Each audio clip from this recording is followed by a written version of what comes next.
You're listening to Mia Horror Stories, and today's story is I'm a roadside assistance worker. One car is always broken at the same mile. The screen will stay completely black, letting your imagination do all the work. No visuals, no noise, just a story that creeps under your skin. Don't skip a second, because every detail builds to the chilling end you won't want to miss. The mile marker was wrong. Not wrong like somebody stole it or graffitied it. Wrong like the reflective numbers were turned just enough that my headlights caught them differently. And for half a second, my brain read 117 instead of 171. And then the angle shifted and it fixed itself.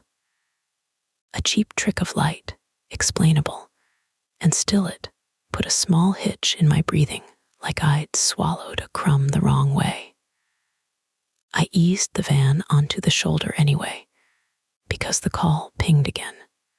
Disabled vehicle, same location, repeat I-84E MM171 vehicle.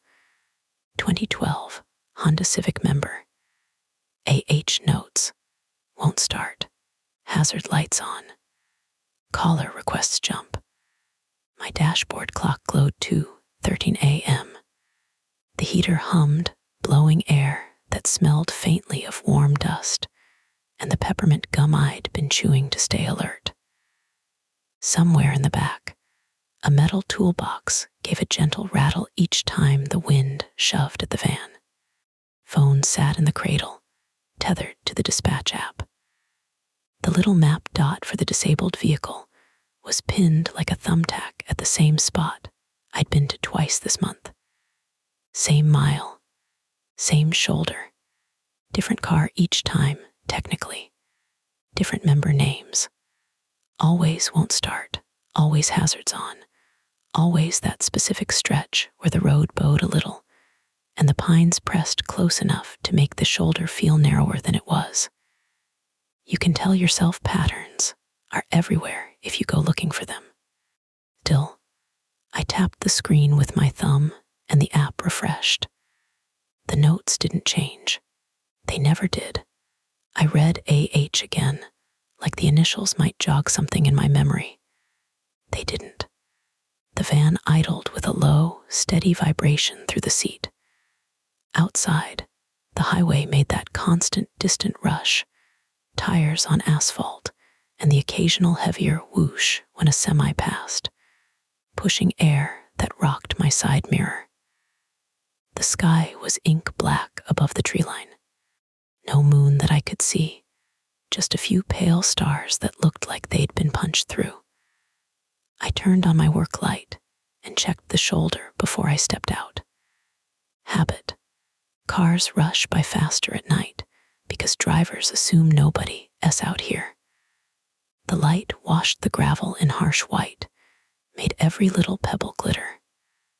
My reflection jumped in the side window. A man in a navy jacket with a stitched company logo, eyes shadowed, hair flattened by a beanie I never remembered putting on. My name is Evan Hollies, and at that moment, my everyday motive was simple. Get the Civic started, get back to the depot, clock out, go home, and sleep for 4 hours before my phone buzzed again. The private fear I didn't say out loud was also simple.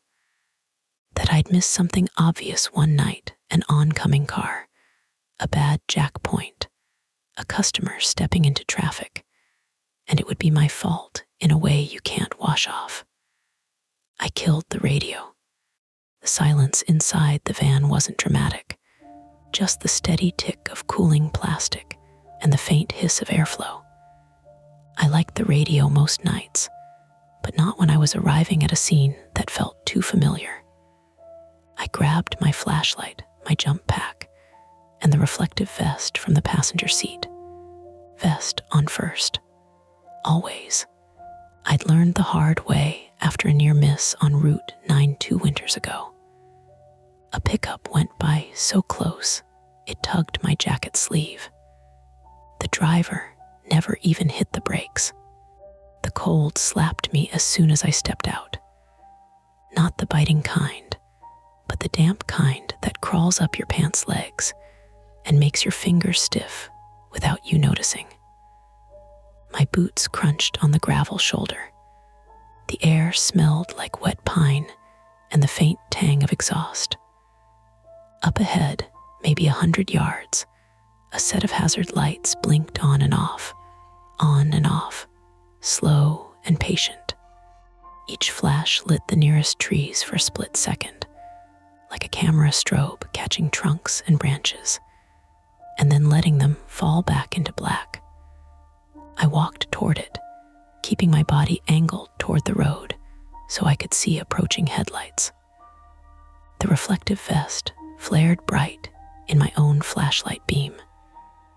There was a steady rhythm to my steps, and I tried to let that rhythm smooth the small hitch in my chest. A Civic sat half on the shoulder, half in the thin strip of grass beyond the gravel. Its hazards clicked like a metronome, a sound you only notice when you're close enough to hear the relay behind the dash. Tick, tick, tick. The driver's window was down an inch. Not enough for conversation, just enough for a line of cold air to creep into the cabin. That was the first small thing that felt off. People roll windows down when they want to talk or when they're panicking and need air. They don't usually stop at an inch. Slowed as I approached, and I kept my flashlight low, not shining it directly into the cabin. Another habit. You can spook someone with a bright beam in the face, and a spooked person makes bad decisions near traffic. "Hey," I called, voice raised just enough to carry over the highway noise. "Roadside. Evan, you the member?" Nothing. The hazard lights blinked again, washing the inside of the car in amber. I saw a silhouette in the driver's seat, shoulders hunched forward like they were leaning on the steering wheel. I couldn't see a face. I stopped a few feet from the driver's door and angled my body so I could step back quickly if needed. The beam of my flashlight caught the Honda emblem, the dull sheen of the hood, and then slid up to the windshield. The glass was fogged on the inside. Not fully, just a thin film, like someone had been breathing steadily for a while in a cold cabin. "Hello," I tried again. "It's Evan. You called for a jump." The window inched down another fraction with a soft electric whir. A woman's voice came out, quiet and hoarse. "Yeah, sorry. I didn't know if you'd come." It was a normal thing to say. People say all kinds of normal things at 2 in the morning when they're stranded on a highway shoulder. But something about the way she said "come" landed strange, like she was talking about an appointment rather than a rescue. "I'm here," I said. "Are you okay? Any injuries? Anyone else with you?" "No," a pause. "Just me." "All right. What's your name?" Another pause, long enough that I could hear the hazards click twice. "Allie." I made a mental note, Allie. That could fit AH if dispatch had gotten it wrong, or if the system had pulled initials from somewhere else. People fat finger names all the time. "Okay, Allie," I said. "Can you pop the hood for me? There should be a lever down by your left knee." The silhouette shifted. The window went down a little more, enough that I could see part of her face when the hazards blinked. Pale skin, hair pulled back, eyes reflecting light like an animal S for a second. She looked young or exhausted. Sometimes it's hard to tell the difference in a flashing amber wash. "I can't," she said. "Can't reach it." "I can, her breath came out in a thin little laugh that didn't sound amused. "I don't want to get out." "That's fine," I said quickly. "You can stay in the car. Just pull the lever. I'll do the rest." The door locks clicked. Not a big deal. People lock their doors when a stranger approaches. I wore a vest and a logo and still, a van on the shoulder at 2 a.m. isn't comforting. I respected it, but the click happened after I'd already introduced myself, after she'd already cracked the window. "Okay," she said, and her hand moved somewhere below the dash. A soft clunk came from under the hood, release engaged. I walked to the front of the car and found the latch under the hood lip. My fingers fumbled a little in the cold. The hood lifted with a squeak, and a rush of colder air poured up from the engine bay. No smell of gasoline, no obvious smoke, just the muted scent of oil and road grime. I set my flashlight on the edge of the engine bay, beam angled down. I pulled the jump pack from my bag. The Civic's battery looked stock, terminals a little crusted with white corrosion. I'd seen worse. Corrosion can stop a start. So can a loose terminal. So can a dead battery because someone sat with hazards on for too long waiting for help. All explainable. I reached for the positive terminal. My glove brushed something and made a light metallic tap. There was a small object wedged behind the battery, a coin, I thought at first, until I nudged it and it rolled slightly. It wasn't a coin. It was a little plastic tag, like the kind you get from a hotel keycard sleeve or a gym locker, except it had a number printed on it in black. 171. I stared at it for a second longer than I meant to. It could have fallen out of her glove box, could have come from anywhere. People collect junk in their cars, the way the ocean collects driftwood. Still, the number sat there like it was placed on purpose, tucked where it wouldn't rattle around, where you'd only see it if you opened the hood. I picked it up between two fingers. It was cold and slightly sticky, like it had been handled with sweaty hands. The printing was worn at the edges. Behind me, on the shoulder, a semi roared past, the air pushing at my back hard enough that my jacket pressed against my spine. The hood shuddered on its hinges. I put the tag down on the radiator support, not in my pocket. Not mine. Don't take things. Another habit. Evan, Allie called from inside the car. The window was open a little more now. Her voice sounded thin, like she was trying not to let it shake. Are we safe here? We're okay, I said, and I meant it in the basic practical sense. I was between her and traffic. My van was behind her with its own hazards on. I had cones in the back if I needed them. I'd done this 1,000 times. But the question felt bigger than that, and I didn't like how easily my mind followed it. We're on the shoulder, I added, as if that answered the larger thing. Try not to step out. I'll get you going. I clipped the jump pack onto the battery terminals. The clamps bit into metal with a solid click. The pack beeped once, then twice, indicating it was sending power. I leaned closer, eyes scanning for something obvious. A loose ground strap, a chewed wire, anything that explained won't start. The engine bay looked normal, dirty, but normal. I shut the hood gently, leaving it unlatched for the moment in case I needed to adjust the clamps. I walked back to the driver's window, keeping my flashlight pointed down. All right, I said. I'm going to have you try to start it. Foot on the brake, turn the key. If it doesn't catch, stop and tell me what it does. Don't keep cranking. Her face was closer now, visible in the spill of my van's lights. Allie Hart, I guessed Hart for the H that would make sense. She was maybe late 20s, early 30s. Her eyes were red-rimmed like she'd been driving for a long time or crying earlier and didn't want to admit it. There was a faint mark on her left wrist, like a pressure bruise from a tight watch band or a grip. Okay, she said. Her hand shook as it moved to the ignition. She took a breath, held it, turned the key. The starter clicked once, then nothing. No crank, no effort, just a dead, flat refusal. "That's," I said, and I stopped myself from saying weird. "Okay, try again once." She did. Click. Silence. I looked past her shoulder at the dash.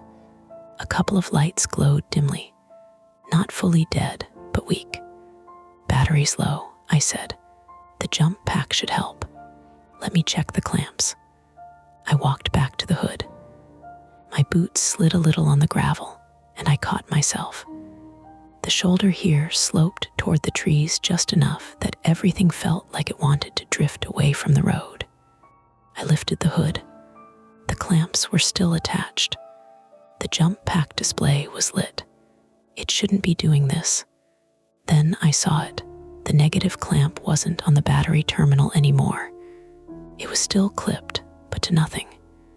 It hung there, jaws open, as if it had been carefully removed and placed back in position to look right at a glance. My first thought was simple. I hadn't clipped it properly. My second thought came right after. I had heard the click. I had felt the bite. I was careful about this because I like living.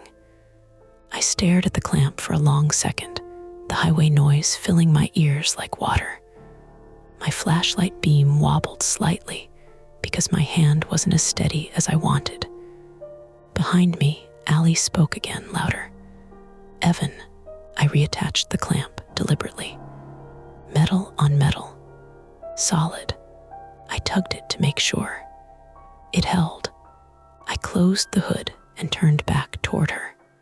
Hazard lights blinked, and for a split second her face looked older, strained, like her skin was pulled tight over bone. "I can call state police to sit with us while we get you moving," I said, because that was a sensible option. Because I was suddenly aware of how alone we were on a dark stretch of interstate with trees pressed close and no exits nearby. Her eyes flicked past me toward my van, toward the darkness behind it, toward the mile marker I couldn't see from here, but felt like I could. "No," she said quickly, too quickly. "Please don't." That should have been my cue to slow down, to ask why, to be gentle. But my brain was doing its own inventory now. Repeat location, wrong mile marker angle, plastic tag with 171, clamp mysteriously off, a caller who didn't want police. Explainable. Individually. Together, they sat wrong. A semi passed again, closer this time, and the air shoved my vest against my chest. The sound faded, leaving behind the ticking hazards, and underneath that, something else. A faint, rhythmic thump coming from the trees, not like footsteps, more like a car door closing far away, or a trunk, or maybe just my jump pack bumping the frame in the wind. I couldn't place it, and that bothered me more than if I could. Allie watched me like she was waiting for me to make the decision for both of us. "Here's what we can do," I said. My voice came out calmer than I felt. "Option 1, we keep working the start issue right here. I'll troubleshoot battery, starter, maybe a terminal cleaning. Option 2, I tow you to the next service area. It's safer, more light, more people." She swallowed. Do you have to hook it up here?" "Yes," I said. "I have to get the flatbed positioned. I'll set cones. It'll take 10 minutes. Her eyes went to the trees again. The hazards blinked. Tick. Or I added, because the thought had been sitting in my mind since dispatch. "We can back your car up to my van, and I can tow it with the wheel lift quick and get us off this shoulder faster. It's not ideal, but it's faster." She hesitated like she was weighing something I didn't know about. Then she said softly, "Which one gets us away from this mile the fastest?" And that was the choice. Not if we fixed the car, not how, but whether we stayed here long enough to do it properly, or made a faster, riskier move to get off this stretch of road mile marker 171 before whatever was making the night feel slightly misaligned had time to become something else. I looked at my van. I looked at her Civic. I looked at the dark line of pines and the shoulder that seemed to narrow as my eyes adjusted. I could call for a tow truck. I could try to tow her myself. I could call police, even if she didn't want it. In the space between the hazard ticks, I realized the most honest thing was also the simplest. I didn't like being here anymore. I had to decide what mattered more, procedure or leaving. I can hook you up quick and drag you off this shoulder, I said, but I need you in neutral and I need the steering unlocked. You'll have to trust me. Allie looked at the trees again, then at the mile marker behind us, barely visible in the wash of my van's hazards, then back at me. Do it, she said, please. That decided it. I moved fast because that's what you do when you choose speed over procedure. I jogged back to the van, popped the side compartment, and pulled out the wheel lift arms. Metal clanked against metal, louder than it needed to be. My breath came out in short white bursts. The cold had sharpened while we talked, or maybe I'd just noticed it more. As I positioned the lift behind the Civic's front wheels, I did the mental checklist automatically. Parking brake off, car in neutral, steering unlocked. I leaned toward her window. Foot on the brake, shift to neutral. She did it without arguing. Now turn the key one click forward so the steering unlocks. Don't try to start it. Her hand hovered. She looked unsure for a second, like she was trying to remember how. Just accessory, I said. First click. She did. The dash lights glowed faintly again. Weak, but enough. Good.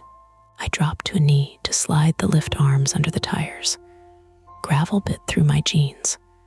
A semi blew past, and the wind shoved at me hard enough that my shoulder thudded against the Civic's bumper. My flashlight rolled in a small arc before I caught it. You okay? She called. Yeah, I said, too quickly. My heart was pounding harder than it should have been. This is what I'd been afraid of for years, not ghosts, not conspiracies. Just making the wrong call in the dark. Choosing speed when I should have chosen safety. Getting someone hurt because I didn't want to admit I felt off.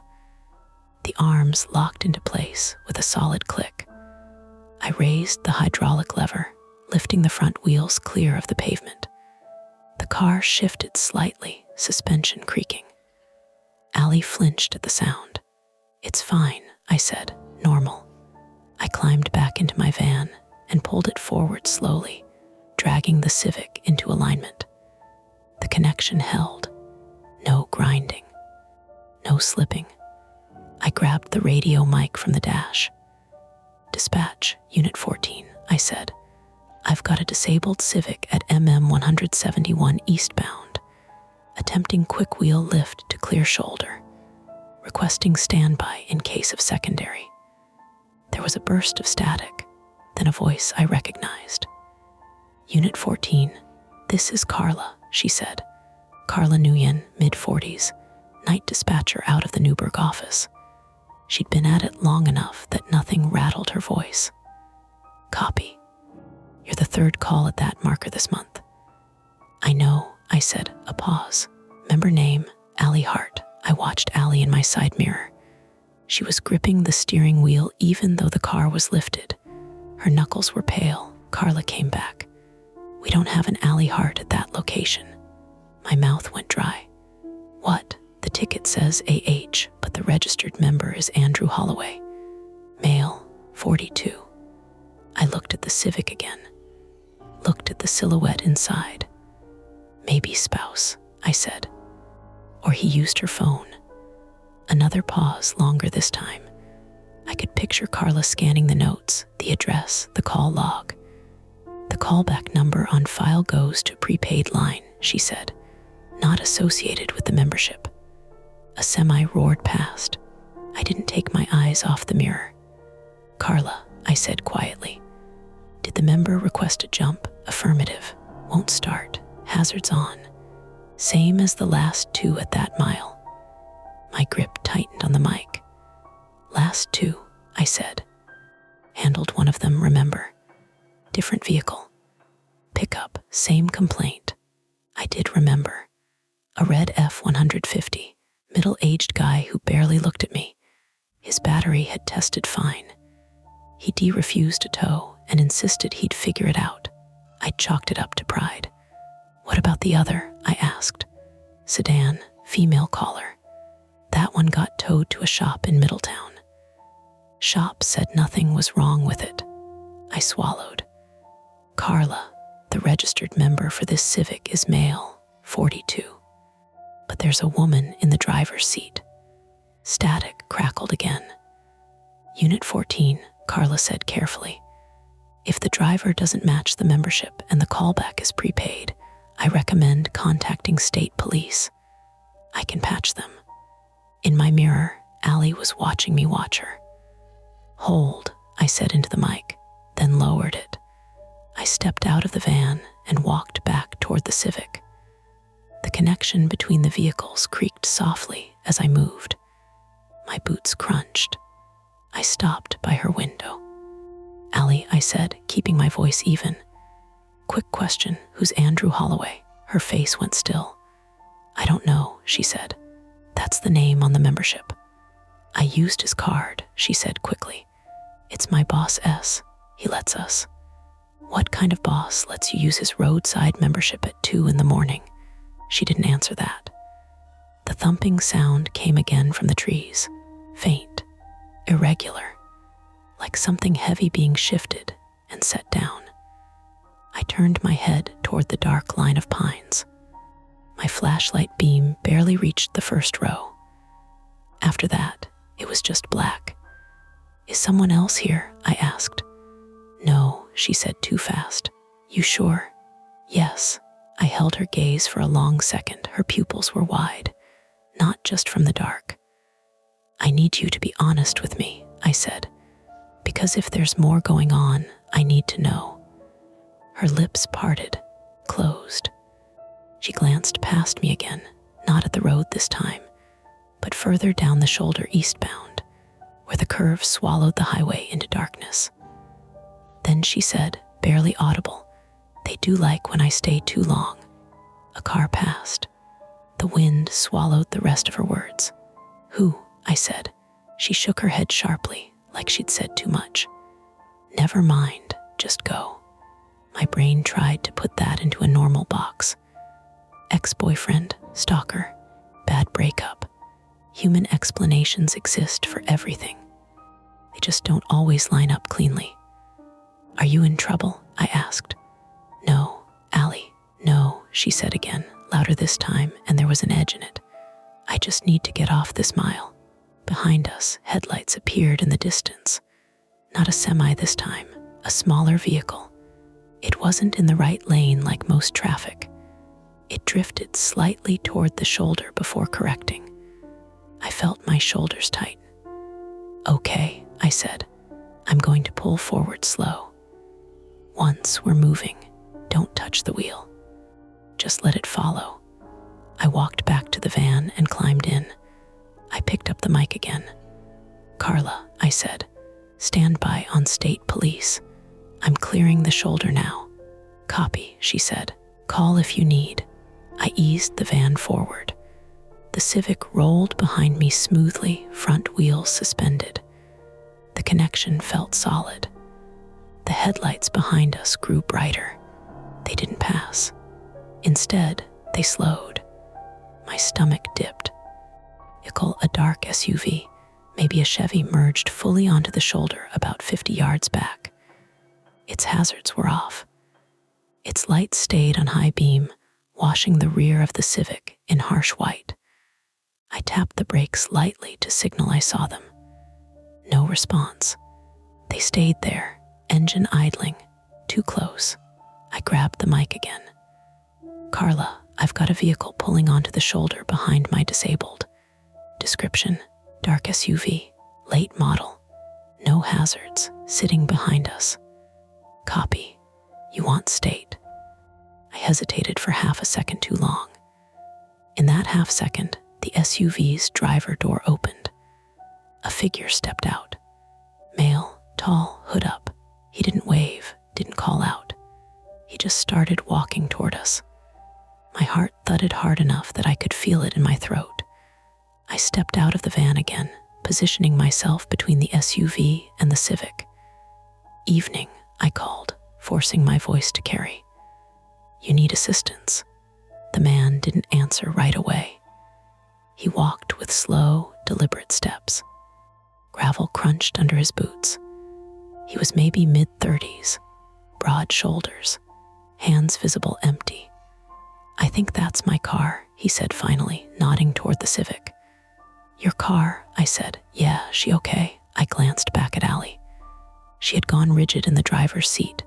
Her hands gripped the wheel so tight her forearms trembled. She said she's alone, I said. The man's eyes flicked past me to her. His jaw tightened just slightly. She gets confused, he said. Long day. That wasn't an answer. It was a narrative. I'll need ID, I said. He gave a short laugh that didn't reach his eyes.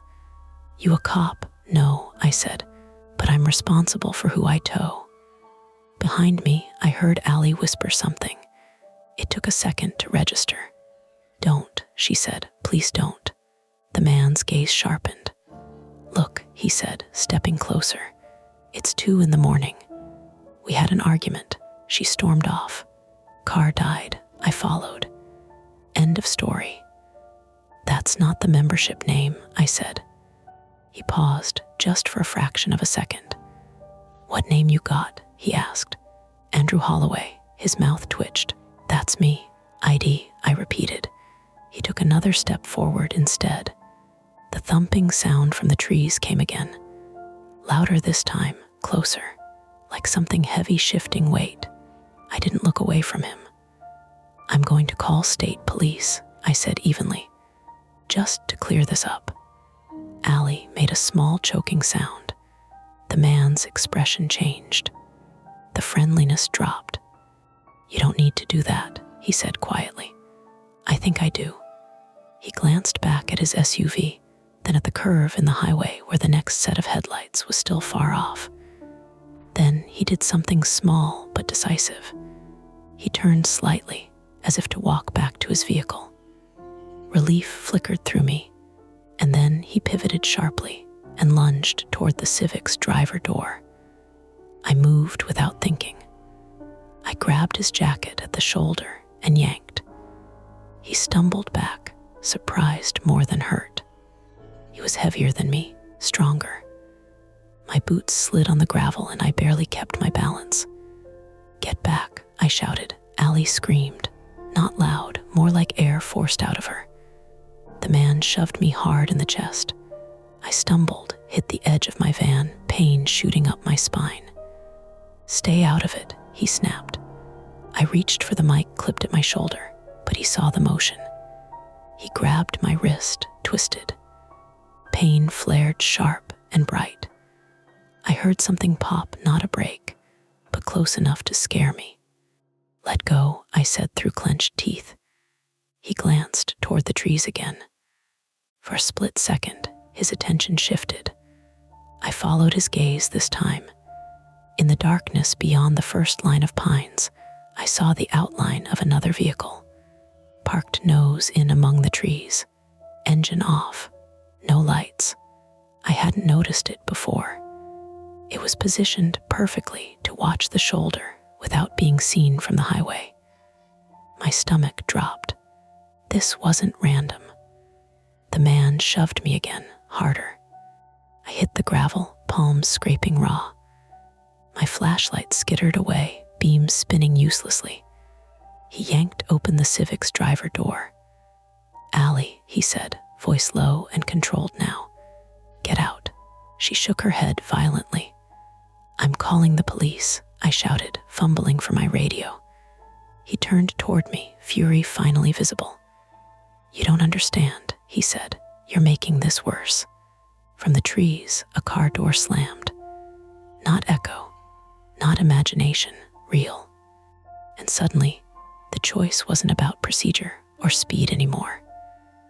It was about whether I could keep her in the car long enough to get us moving again, because now there were more than one of them, and we were still at mile marker 171, half hooked to my van, with nowhere to go but forward into the dark curve of highway. And my wrist was already swelling. The second car door slammed in the trees, and that was the sound that made it real. Not the shouting, not the shove. That clean, mechanical thunk of a door closing somewhere off the shoulder where there shouldn't be a car at all. I pushed myself up on my good hand. My right wrist flared hot and useless when I tried to put weight on it. Not broken, I told myself. Just sprained. You can work with a sprain. The man, Andrew, if that was even his name, had one hand on Allie's door, the other braced on the roof. He wasn't dragging her out. Not yet. He was leaning in close, saying something low and urgent that I couldn't hear over the highway. The SUV behind us idled, headlights on high beam. The glare washed everything in harsh white, flattening shadows. Beyond it, 50 yards into the trees, I could now see the faint outline of another vehicle. Dark sedan.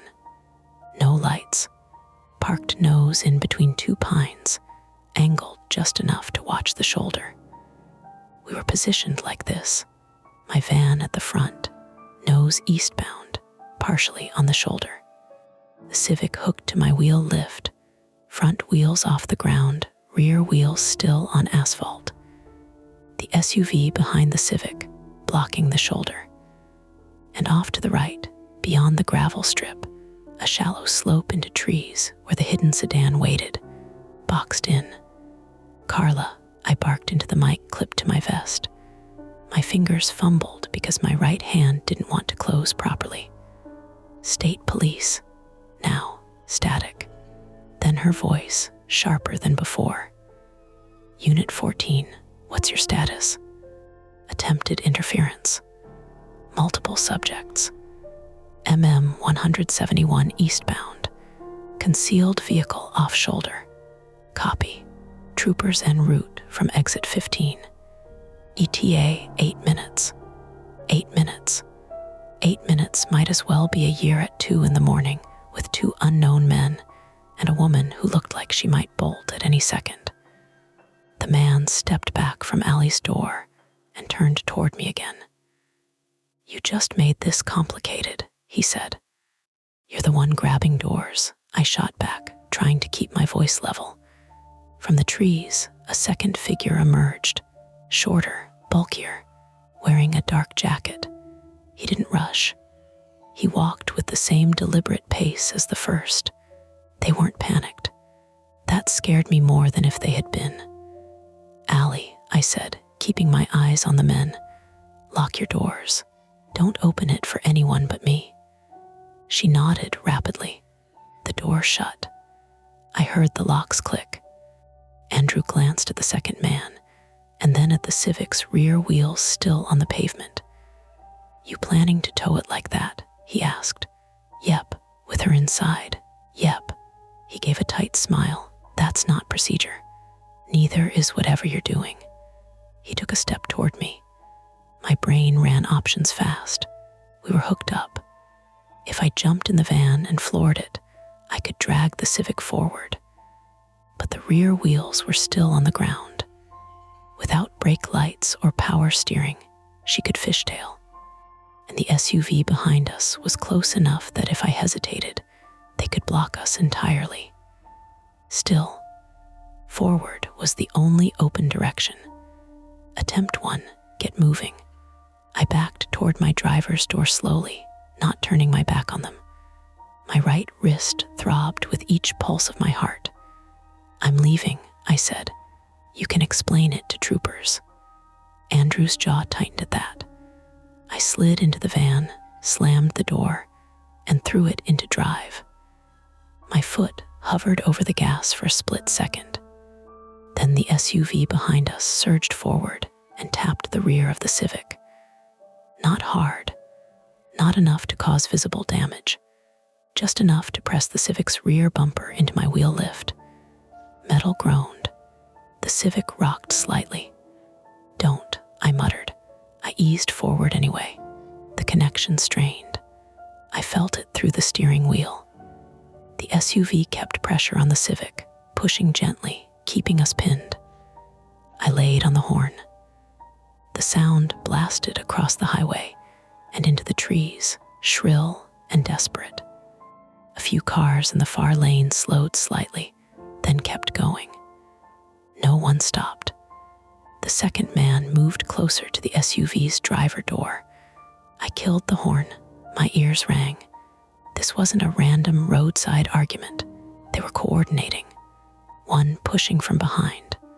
One watching the trees. One engaging me. I couldn't brute force it. Not without risking the Civic snapping loose and rolling. Attempt one failed. I grabbed the mic again. "They're blocking my exit," I said. "SUV pushing disabled." "Bers are 4 minutes out," Carla replied. "Stay in your vehicle if possible, if possible." Andrew walked up to my window and rapped his knuckles on the glass. "Turn it off," he said calmly. "No," he leaned down, trying to see into the van. "You think you're helping her? I know I am." He straightened and stepped back, hands raised slightly, like he was de-escalating. "Okay," he said. "Okay, let's reset." The second man moved back toward the trees, halfway between the SUV and the hidden sedan. Andrew spread his hands. "You want ID? Fine, I'll get it." He turned and walked to the SUV. For a second, I thought this was it, misdirection. He'd get something from the glove box, show me a license, buy time until police arrived. He opened the SUV's rear door, not the driver's. My pulse spiked. He reached inside and pulled something out, long, black. My breath caught. It looked like a rifle. I froze. The world narrowed to the shape in his hands and the way he carried it. Then he flipped it casually, and I saw the orange tip at the barrel. Not a rifle, a tire iron, long, black, heavy. My brain had filled in the rest. He didn't charge. He didn't swing. He walked toward the rear of the Civic and knelt. "What are you doing?" I shouted through the glass. "Fixing it," he said. He wedged the tire iron under the Civic's rear bumper and pried at something near the toe point.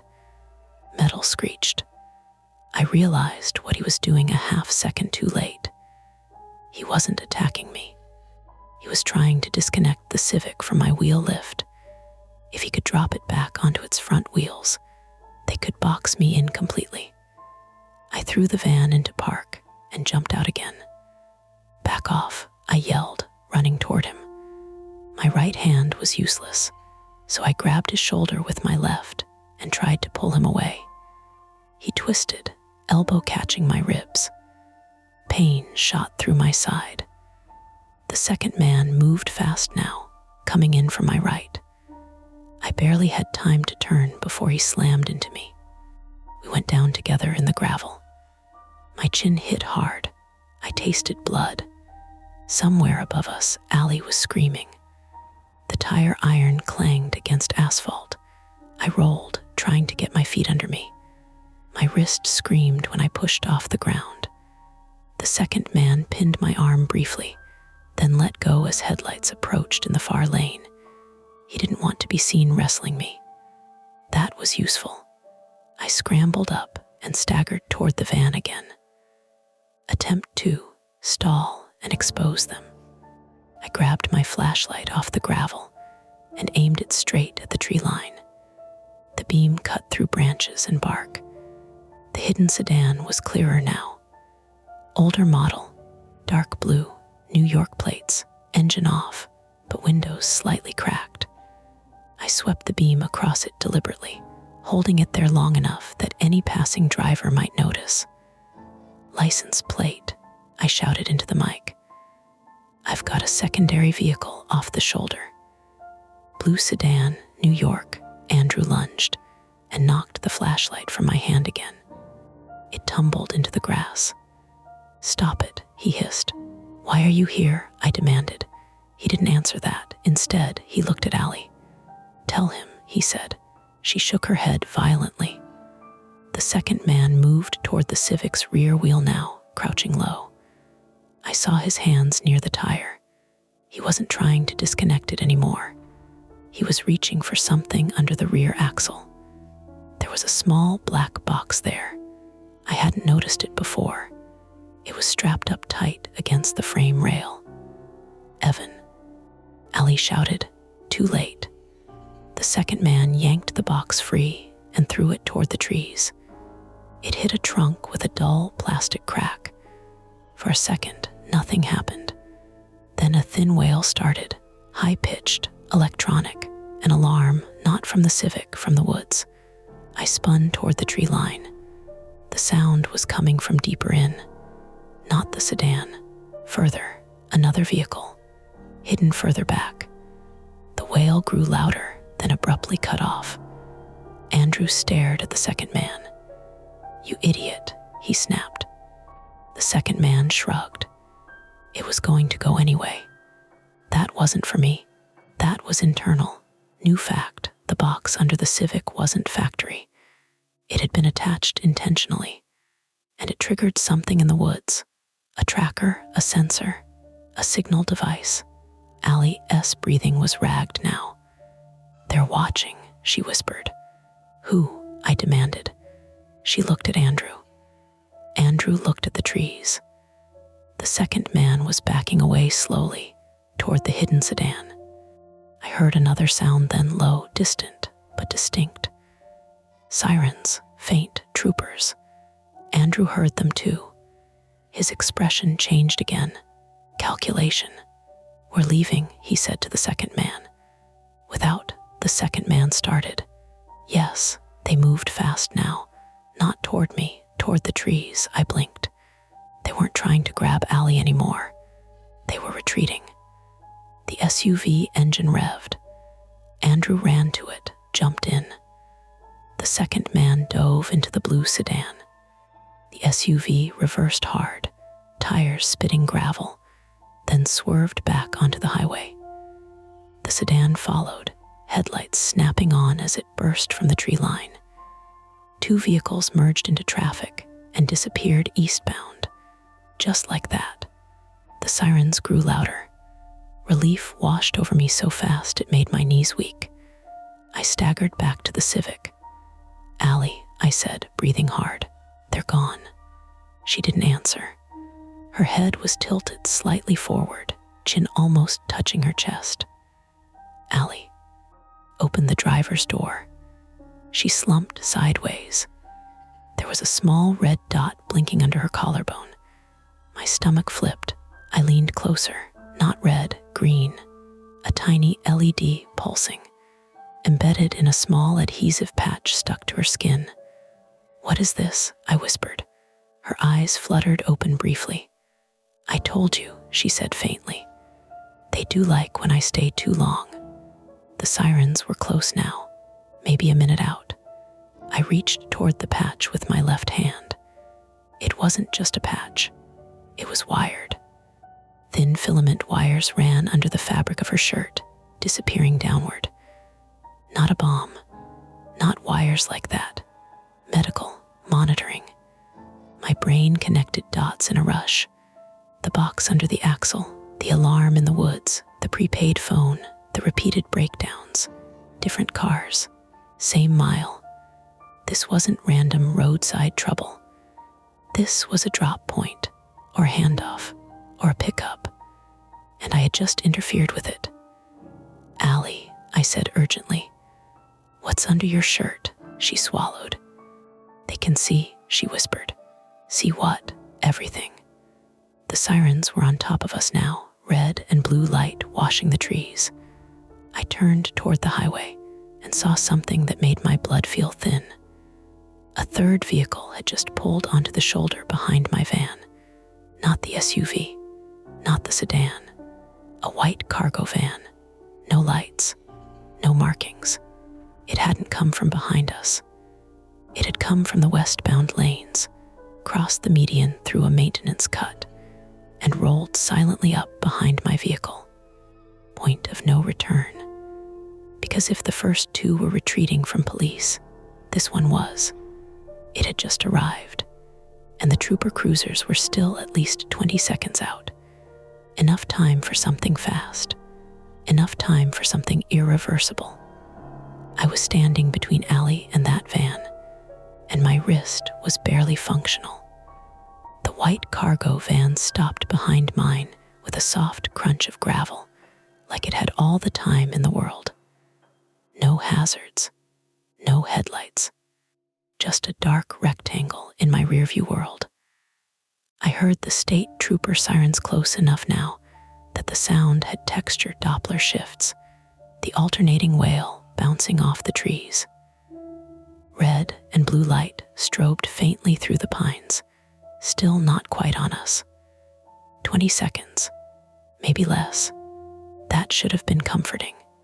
It was, because the cargo van had taken the maintenance cut through the median like it had done it before, like it knew where the gap was, like it was counting on those 20 seconds. My right wrist throbbed in a deep, wet way that made my hand feel disconnected from the rest of my arm. I flexed my fingers anyway. They barely listened. Allie was slumped in the Civic with her door open, chin tipped down, breathing shallow. The little green lead on her chest kept pulsing. "Stay with me," I said, more to keep her eyes open than anything else. Her gaze slid toward the cargo van, unfocused, but aware enough to register danger. Her lips moved. "Don't let them," the van's side door handle clicked. A man stepped out. Not Andrew, not the second guy. This one was older, late 40s maybe, stocky, close-cropped hair under a baseball cap. He wore a dark hoodie and work gloves, like a guy you'd see loading drywall at a home improvement store. Nothing theatrical, nothing villain. That's what made my skin crawl, the normality. The way his movements said task, routine. Done this before. He didn't walk toward me right away. Looked at my van, then the Civic on the lift, then the open driver door. He took in the scene like a mechanic looking at a broken engine. Then he lifted his hand and pointed at Allie like he was calling dibs on a pallet. "Ma'am," he called, voice calm. "Time to come with me." Allie made a small sound, not a word. Her fingers tightened weakly on the edge of the seat. "No," I said. The man's eyes moved to me for the first time. He smiled slightly, patient. "Roadside, right," he said. "You did your job. Appreciate it." "I'm not done," I said, and my voice surprised me. It came out low and steady, like my body had chosen a tone for survival. He glanced toward the trees where the trooper lights were approaching. He heard the sirens too. "Yeah," he said. "That's why we're moving." He took 2 steps toward the Civic. I stepped between him and Allie. My reflective vest caught the distant strobes and flashed like a target. "Back up," I said. "Police are coming." He stopped just short of arm's reach and looked at my injured wrist. He'd noticed it immediately. People like him always do. "You want to be a hero," he said, almost kindly. "But you don't know what you're holding." Behind him, the cargo van's side door slid wider. Another figure inside. I could see a sleeve, a knee, someone ready to hop out. The trap tightened in my chest. Improvisation. That was all I had. I turned my head slightly without taking my eyes off the man in front of me.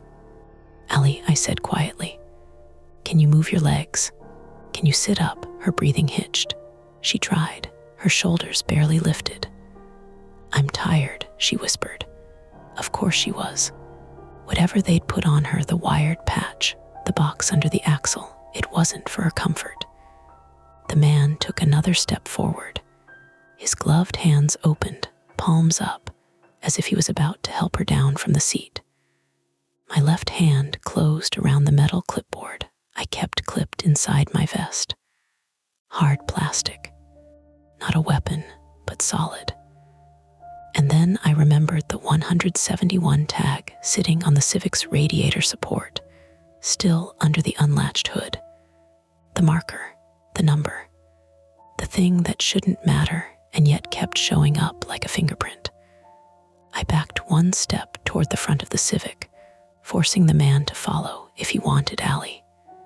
"Stay right there," he warned. "Or what?" I said, his expression flattened. "Or I put you on the ground." His partner, whoever was inside the cargo van, shifted. I heard a shoe scrape. The sirens surged closer. The trooper cruisers were seconds away from cresting the curve. I could see the red-blue flashes now between the trunks, strobing the tree line like lightning. The older man's attention flicked toward the highway again. Just a glance, but it was enough. I pivoted to the Civic's front, yanked the hood up, and grabbed the jump pack clamps still attached to the battery. I ripped the negative clamp free and slapped it against the hood latch metal. Bright sparks snapped, sharp and loud. The jump pack beeped angrily. The smell of ozone and burnt metal popped into the cold air. It wasn't elegant. It was desperate. It was noise. The older man flinched back a half step, instinctively. His partner paused. I leaned in and shoved the positive clamp onto the metal too, bridging contact again. More sparks. A crackle like a welder. The jump pack screamed a warning tone. I wasn't trying to start a fire. I was trying to create a distraction big enough that the next 10 seconds weren't theirs. "Evan," Allie rasped. "I know," I said through my teeth, and I slammed the hood down hard. The older man recovered fast. He lunged. I tried to backpedal, and my boots slid on gravel. He grabbed my vest and yanked me forward. Pain spiked through my ribs where the earlier elbow had landed. I slammed the clipboard into his forearm with my good hand. Not letting go, then drove his shoulder into my chest. The world tilted. My back hit the Civic's bumper. My lungs emptied in a woof. His face was close. I could smell stale coffee and mint gum on his breath, a normal smell on a violent man. "Stop," he said, not angry, just annoyed. "Stop making it harder." My right wrist was useless, but my left hand still worked. I reached past him toward the Civic's wheel lift controls on my van, mounted near the rear. A lever and release. Too far. He saw the movement and twisted my injured wrist anyway, catching it like a handle. White pain burst behind my eyes. I cried out before I could stop myself. "Okay," he said softly. "Okay, you're done." From the cargo van, the second person jumped down and started toward Allie's open door. I couldn't let that happen. My brain grabbed the only lever left, the vehicle itself. I stomped the hydraulic release pedal at the wheel lift awkward angle, but I felt it under my boot. The mechanism hissed. The Civic's front end dropped suddenly. Not to the ground, just enough to shift weight hard. Allie screamed as the car lurched. The second person stumbled, grabbing the door frame. The older man's grip loosened for a fraction of a second as he compensated for the shifting vehicle. That fraction was everything. I ripped free, stumbled toward Allie's door, and slammed it shut. Lock button. Click. "Stay inside," I yelled. The second person, now close enough for me to see, was a woman, early 30s, hair pulled tight, wearing a dark jacket and latex gloves. Not for cleanliness, for not leaving prints. She slammed her palm against the window once hard, and her eyes flashed with rage. The older man grabbed my collar again and hauled me back. "You can't keep her," he said, voice low now. "You don't even know what she did." "Doesn't matter," I wheezed. The first trooper cruiser appeared around the curve, tires humming loud on the asphalt, spotlight sweeping the shoulder. For a second, the light hit all of us, my vest, my van, the Civic mid-drop, the cargo van behind with its door open. Everything froze under that beam like a photograph. The trooper's siren cut off. Then the loudspeaker barked. "State police, hands where I can't see them." The older man didn't hesitate. He shoved me hard toward the gravel and sprinted for the cargo van. The woman ran too. I hit the ground on my shoulder. My ribs screamed. Gravel bit into my cheek. My mouth tasted blood again. The cargo van's engine revved. Tires spun. The trooper cruiser swerved, trying to angle its front end to block the shoulder. The cargo van jerked forward and clipped the cruiser's front bumper. Metal shrieked. Sparks flew. The cargo van bounced, corrected, and then shot forward along the shoulder, squeezing past in a gap that felt impossible, but wasn't. The trooper jumped out, hand on his belt, shouting. Another cruiser screamed around the curve behind him, lights blazing. Everything became pure motion. I forced myself up on my knees. My right hand dangled uselessly. My left hand pushed against the gravel, burning. Allie pounded on her window from inside, frantic. The cargo van swerved onto the highway, cutting in front of an oncoming sedan. Tires screeched. Horns blared. The sedan fishtailed, but stayed upright. No crash, barely. Our go van kept going. The second trooper cruiser chased, sirens screaming back on, disappearing eastbound. For a brief lull, the shoulder went quiet except for the tick of hazards and my own ragged breathing. The first trooper ran toward me. He was young, late 20s, clean-shaven, eyes wide with adrenaline.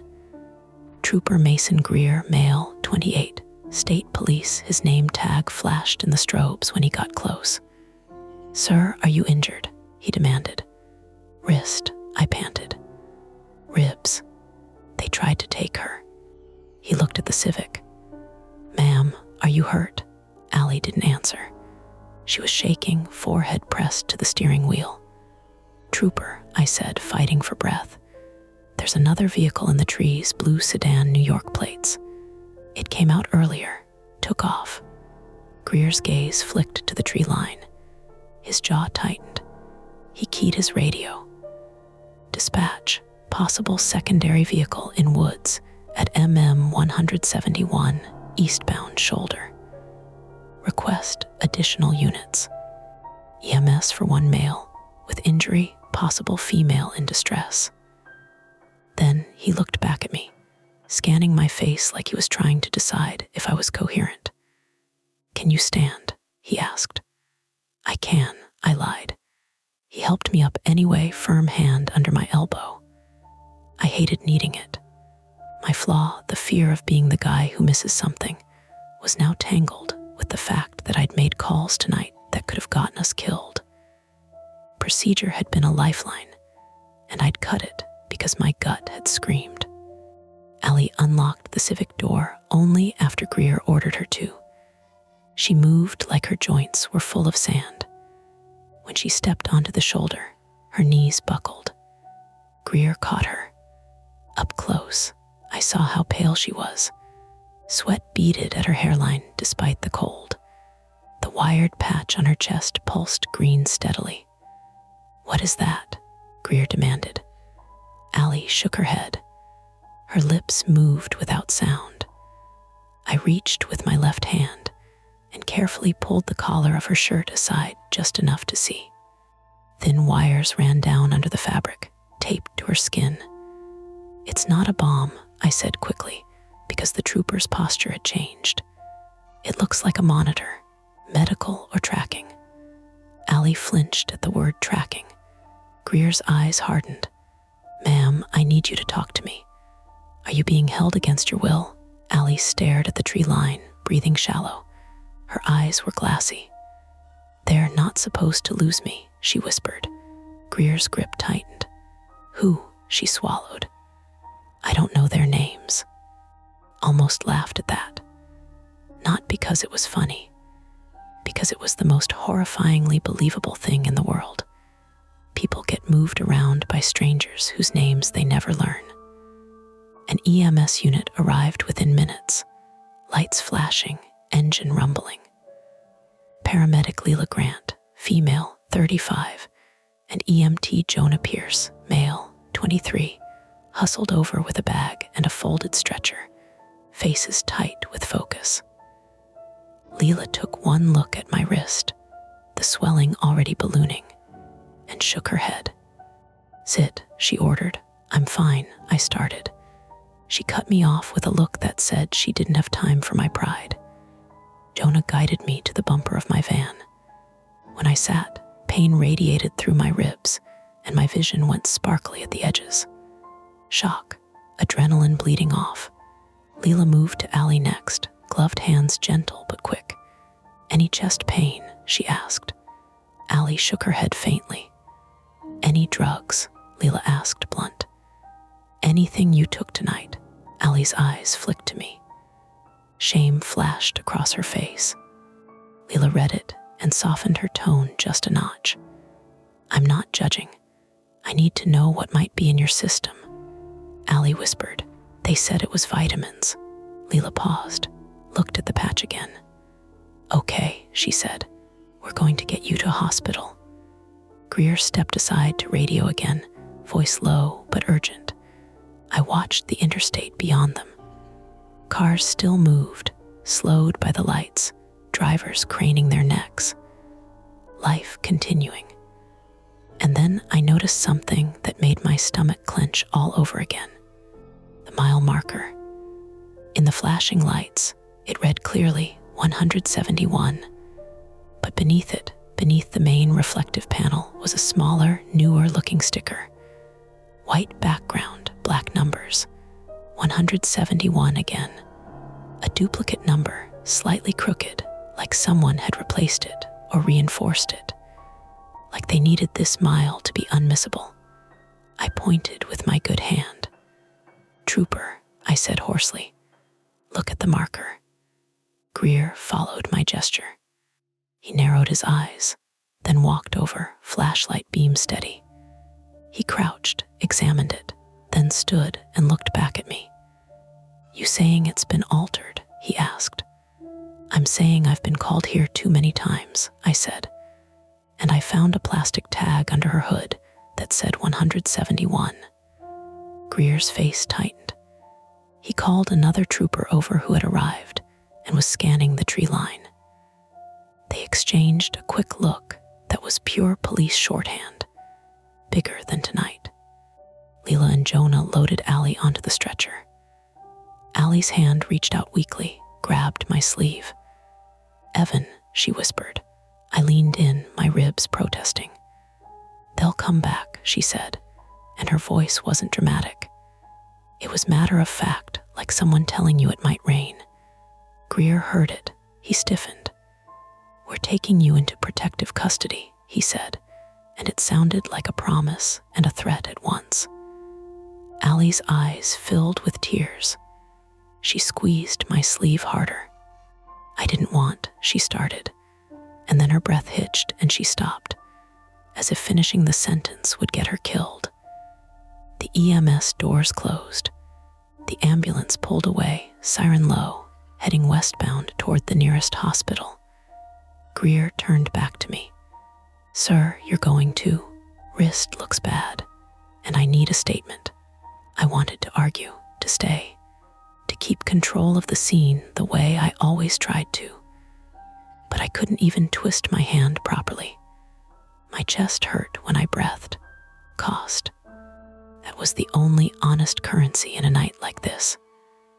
As Jonah wrapped my wrist and Leela checked my pupils, I watched the troopers walk toward the tree line with flashlights, stepping carefully down the slope, searching for more vehicles, more devices, more signs. In the strobing light, the trees looked ordinary, just trunks and needles and shadow.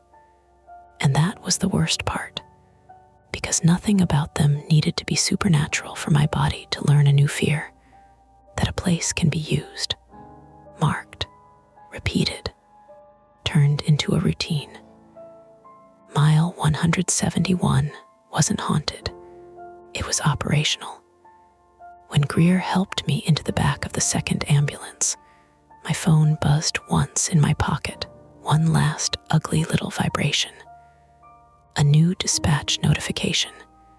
Disabled vehicle, repeat location I-84E MM 171 vehicle. Unknown caller. Unknown notes. Won't start. Hazards on. I stared at the screen until the paramedic gently took the phone from my good hand and set it aside like it was hot. Greer saw it. His face went still. "Turn that off," he said quietly. Not to me, to himself maybe, to the night. Outside, the trooper lights kept flashing. Inside, my wrist throbbed in time with my heartbeat, and I realized that whatever they'd interrupted tonight, it wasn't over just because one cargo van got away. The conflict at the shoulder was resolved, but the mile was still there, waiting. They reset my wrist under fluorescent lights that made everything look flatter than it was, not broken. Severe sprain with ligament strain, the ER doctor said, tapping at an X-ray clipped to a backlit screen. "You're lucky, lucky." The word didn't sit right, but I nodded anyway. They wrapped it in a rigid brace and gave me something for the pain that made the edges of the room go soft. My ribs weren't cracked, just badly bruised. I'd feel it for weeks every time I laughed or coughed. State police didn't wait long before sending someone to sit with me. Trooper Mason Greer showed up again, uniform crisp despite the gravel scuffs on his boots. He didn't look as young now. The adrenaline had burned off, leaving something more deliberate in his eyes. He closed the curtain around my ER bay and set a small digital recorder on the tray table. "I need to go through it from the top," he said. So I did. I told him about the repeat dispatch note, about the plastic 171 tag under the hood, about the mismatched membership name and prepaid callback number, the concealed sedan in the trees, the black box strapped under the Civic's axle, the alarm it triggered, the white cargo van crossing the median through the maintenance cut, the man with mint gum breath, the woman in latex gloves, the green LED pulsing under Allie's collarbone. Greer didn't interrupt much, just asked for specifics. Exact position of the sedan in the tree line. Nose in, about 20 yards off the shoulder, maybe more, between two pines. License plate, New York, didn't catch the full number. Description of the older male, I gave it to him. Height, build, the way he moved, the normal details. He wrote them down like they mattered. When I finished, he leaned back slightly. "We found the box," he said. My head snapped up. "In the woods," he clarified. "The one you said was under the rear axle. It's not commercial, custom casing. Contained a GPS unit and a short-range radio transmitter." My stomach turned over slowly. "Tracking the car?" I asked. "Looks that way," he said. "Activated when removed. Likely triggered something else deeper in the woods. We found tire tracks further back, areas being canvassed." "And the mile marker," I said. He nodded once. The lower sticker wasn't official, not installed by DOT. Someone added it, probably recently. "Why?" I asked. Greer's jaw shifted slightly. "Same reason you mark a trail in the woods," he said. so the right people don't miss it. The room went quiet for a moment, except for the low hum of hospital equipment and the murmur of voices from other bays. "What about Allie?" I asked. He didn't answer immediately. "She's stable," he said finally. Device on her chest was a subdermal glucose monitor modified with an additional transmitter. She had minor incisions made under the adhesive to seat the wiring. I closed my eyes briefly. "They drugged her?" I asked. "Low-dose sedatives mixed with supplements, according to TalkScreen," he said. "Not enough to knock her out. Enough to keep her compliant, foggy. And she doesn't know their names." "She knows some things," Greer said carefully, "but not everything. And she's not in a position to give a full statement yet." That tracked. The way she'd looked at the trees. The way she'd said they're not supposed to lose me. "What was she to them?" I asked. Greer's expression flattened. "We're working that angle," which meant either they didn't know yet, or they did and couldn't say. He stood and switched off the recorder. "You deviated from standard procedure," he said, not accusing, just stating. "I know. You should have called for backup sooner. I know." He studied me for a moment, like he was weighing something. "You also kept her from getting dragged into that van," he said. "That's in your favor." I let out a breath I hadn't realized I was holding. After he left, I lay there staring at the ceiling tiles. Tiny perforations in neat grids, ordinary, predictable. I thought about the maintenance cut in the median, about how a vehicle could cross over if it knew exactly where the gap was. I thought about the repeated calls, different vehicles, same mile. I thought about the way the SUV had pressed gently against the Civic, not slamming, just controlling. Operational. That word wouldn't leave me alone. They discharged me just before sunrise with a brace, a sling, and a stack of paperwork. Leela, the paramedic, popped her head in before I left. "Try to actually rest," she said. "I will," I lied. Outside, the hospital parking lot smelled like damp asphalt and early morning coffee drifting from the entrance. The sky was turning pale gray, almost peaceful.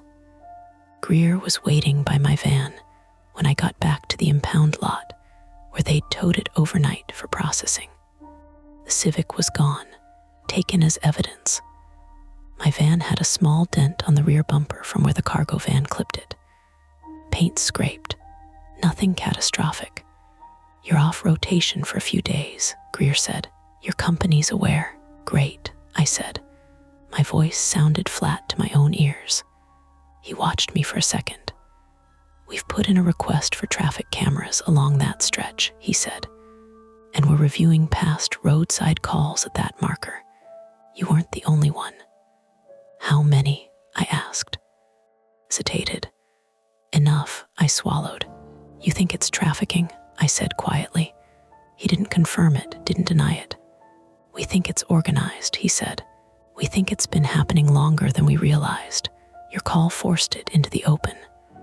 That should have felt like a victory. It didn't. "Will they come back?" I asked. Greer looked toward the east in the direction of the highway. "They lost vehicles, lost equipment. That's not cheap," he said. "People like that adjust. He left it there. I went home to my apartment in Newburgh and tried to sleep. I couldn't. Every time I closed my eyes, I heard the horn blaring, felt the sudden drop of the Civic when I hit the hydraulic release, smelled the mint gum on that man's breath. I lay on my back because my ribs hurt too much to turn. The sling pulled at my shoulder. The brace made my hand feel like it belonged to someone else. At 10:17 a.m., my phone buzzed. Dispatch. I stared at it for a full 10 seconds before answering. "Unit 14, Carla said, voice quieter than usual. "You okay?" Define okay. A small exhale on her end. "We pulled call logs for the last 6 months at MM 171. 5 different breakdowns, different cars, different member names, 3 prepaid callback numbers, 2 valid members who later claimed they never made the call. I sat up too fast. My ribs protested. They never made the call. Not according to them, she said. One guy was out of state that night. My stomach went cold. So someone's spoofing member accounts, I said. Looks like it. And the most recent one, the one that pinged while I was in the ambulance. There was a pause. Canceled, she said. No answer on callback. Vehicle not located when we sent another unit. Of course. I walked to my kitchen window and looked out at the street below. A garbage truck rumbled past. A woman walked a dog. The world moved in ordinary rhythms. You think I should refuse calls to that mile? I asked. Carla didn't answer right away. I think, she said slowly, you're on medical leave for a few days. After that, we'll see. We hung up. I made coffee one-handed, spilled some, cleaned it up slowly, sat at the table and tried to convince myself that this was over, that law enforcement would dig into it, that they'd pull camera footage from nearby exits, that they'd trace prepaid numbers, that they'd find the cargo van, that the operation would shift or collapse. I wanted to believe that. 2 days later, Greer called. They found the blue sedan abandoned near a rest stop about 30 miles east, he said. Plates stolen, wiped down, no prints, and the cargo van still looking. And Allie, he hesitated. She's in protective custody, he said, transferred to another facility, under a different name. Is she safe? As safe as we can make her. That was the most honest answer I could expect. A week later, I drove, not for work, just to see if I could. The brace made gripping the steering wheel awkward. My ribs ached when I checked my blind spot. I told myself I was just going to the grocery store. Instead, my tires found I-84 eastbound. I don't remember deciding. The road was bright in daylight, traffic steady. The trees looked smaller without the dark pressing in.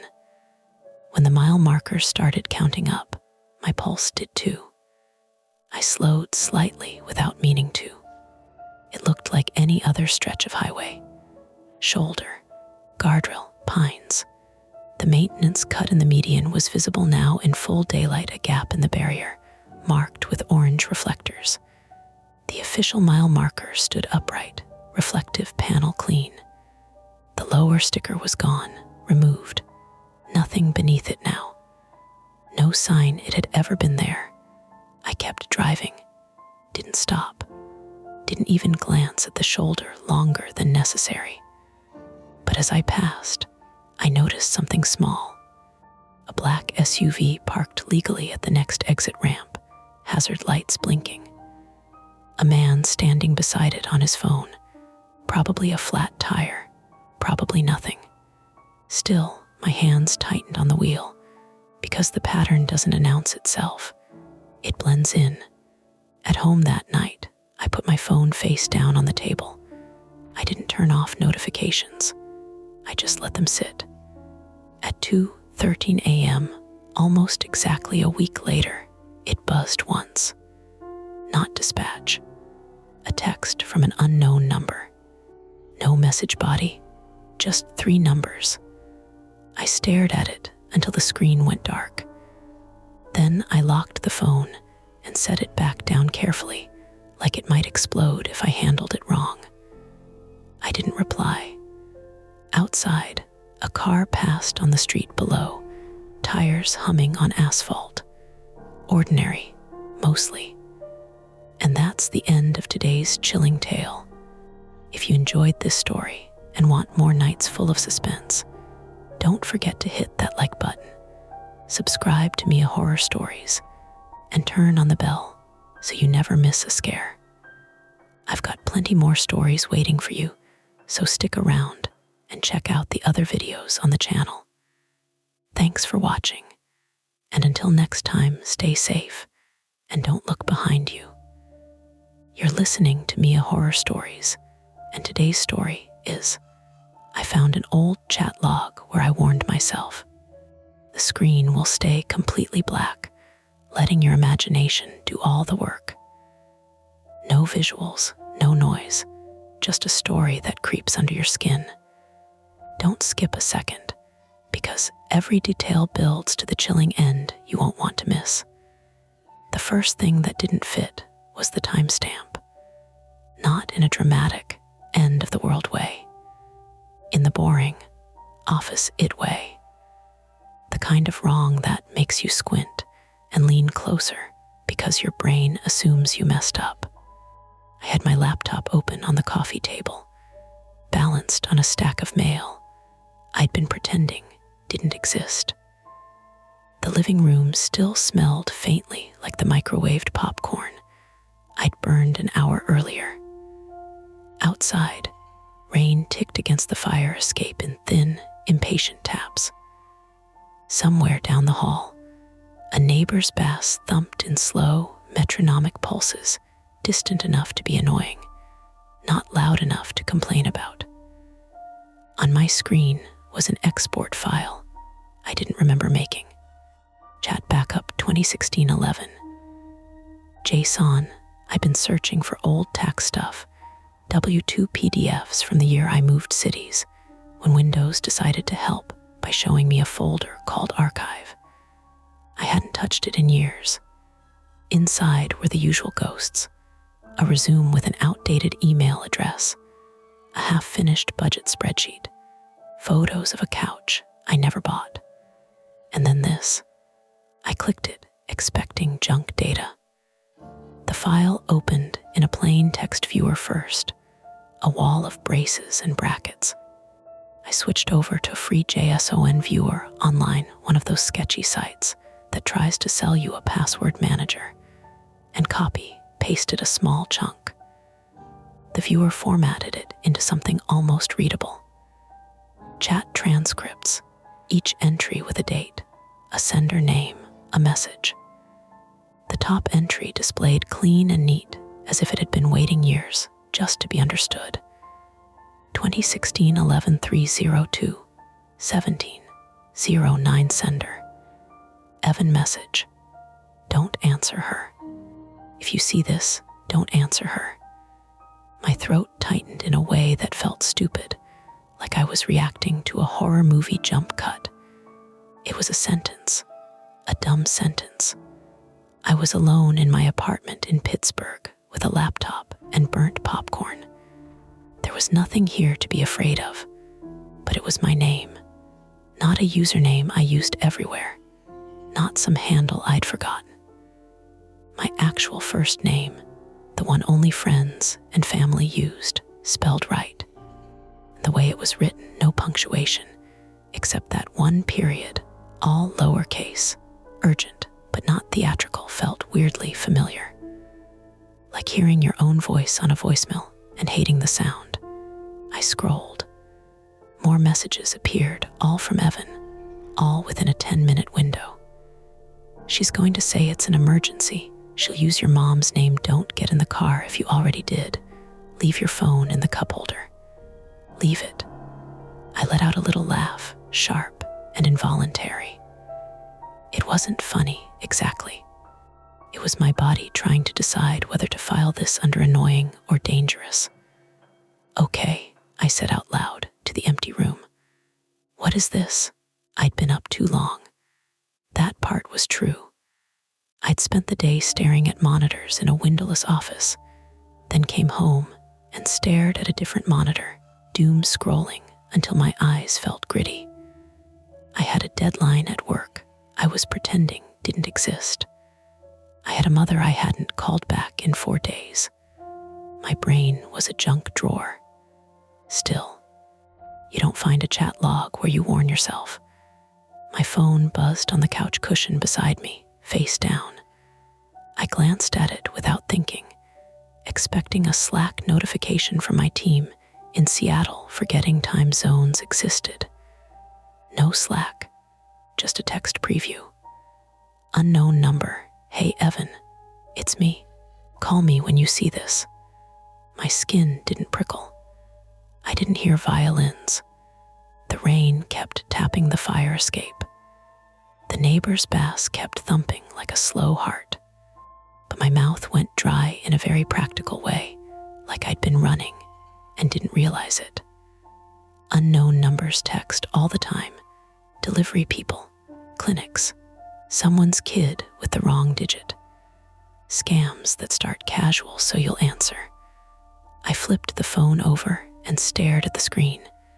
The number had a local area code, 412. I'd had my Pittsburgh number long enough that it didn't even register as local anymore. It was just normal. I tapped the message to open it. My thumb hovered over the reply box, stupidly considering polite options. "Sorry, who is this?" As if manners mattered to unknown numbers.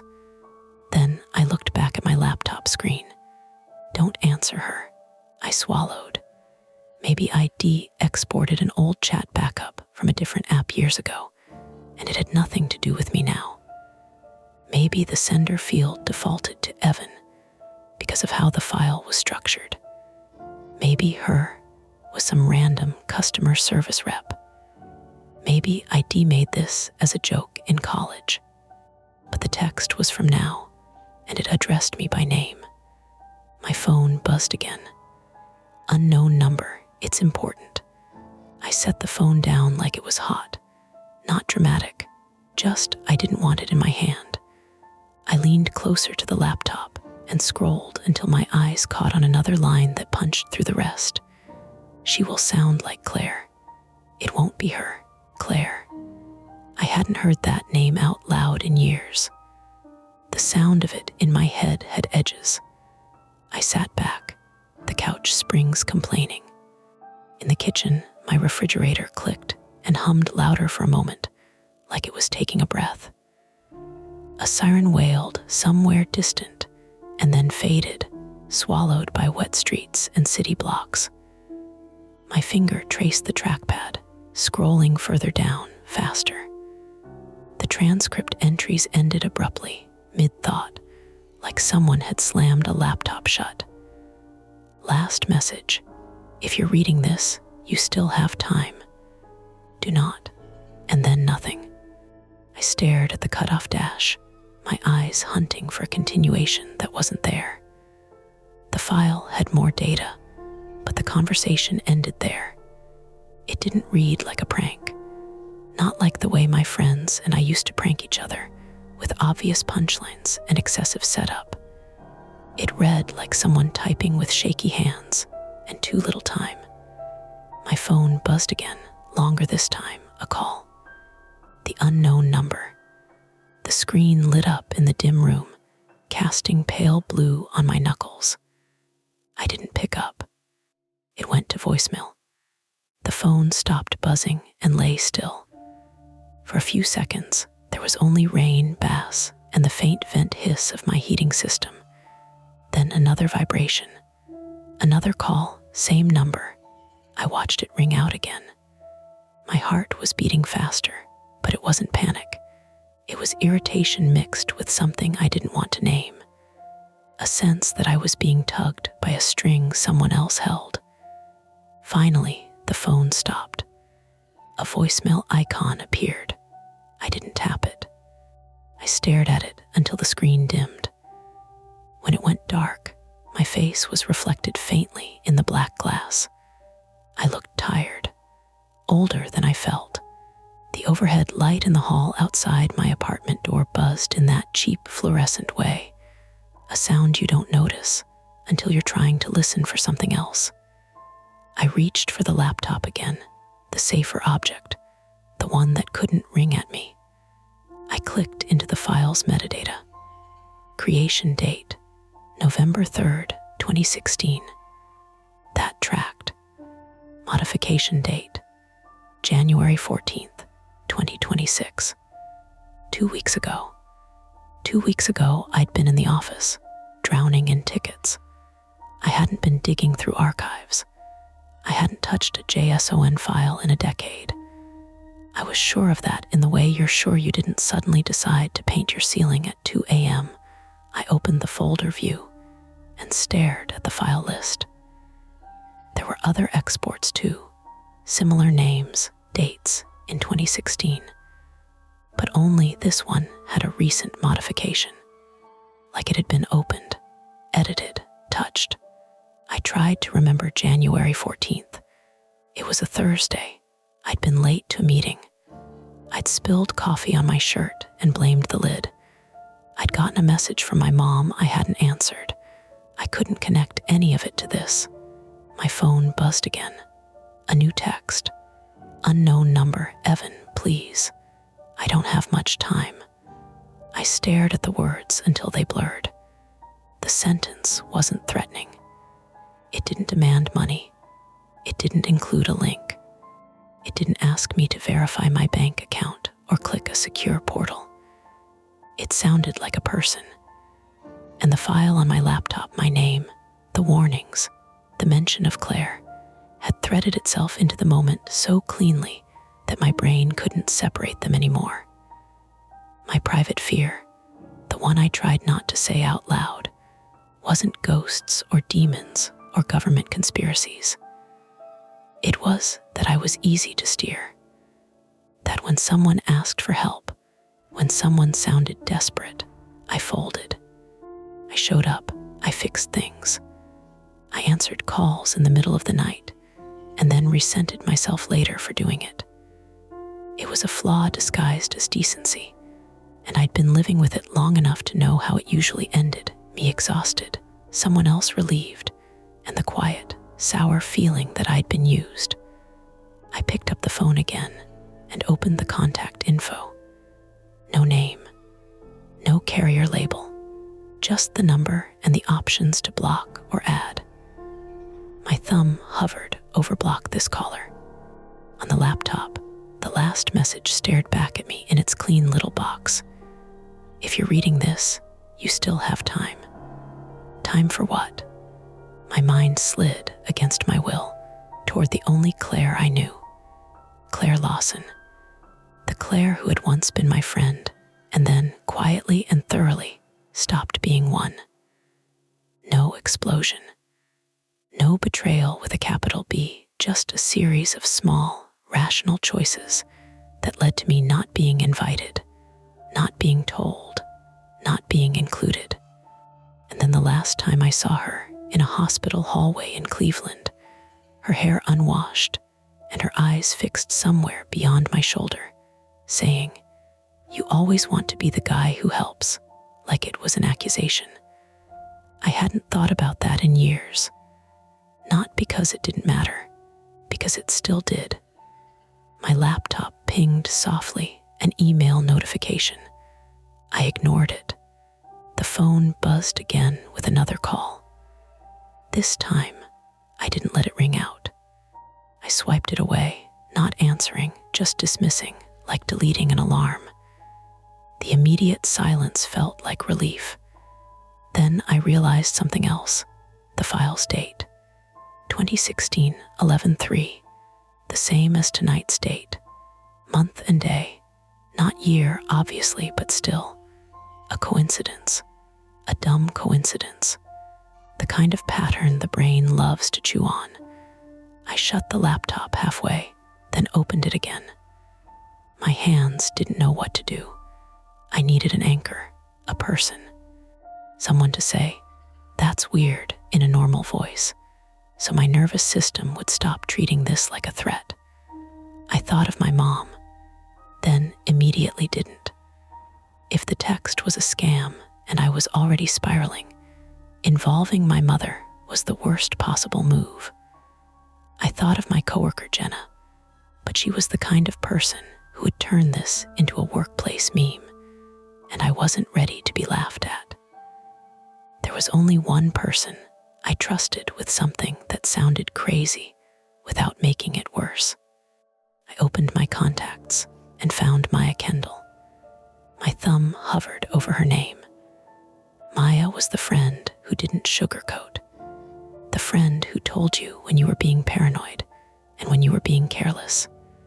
She lived 10 minutes away in a small row house in Bloomfield, and she had a terrible habit of picking up calls even when she was busy, like she believed ignoring someone was a moral failure, which made me pause, because that was my habit too, in a different costume. I stared at her contact card. If I called her, I was making this real. I was taking something that could still be a weird coincidence, a scam text, an old file, and dragging another person into it. If I didn't call her, I'd be alone with it, with my own brain, with a chat log that used my name and told me not to answer. The unknown number texted again. Unknown number. If you can hear my voice, you'll believe me. Please. I set the phone down slowly and looked at the laptop again, at the chopped off warning, at the lowercase urgency that felt like it came from my own chest. I had two obvious options, and both of them felt wrong in different ways. Option 1, block the number, close the laptop, go to bed, and pretend none of this happened. Let the rain and the neighbor's bass lull me into normalcy. Option 2, call Maya, show her the file, tell her about the texts, and admit out loud that something about this scared me in a way I couldn't justify. I reached toward the phone again.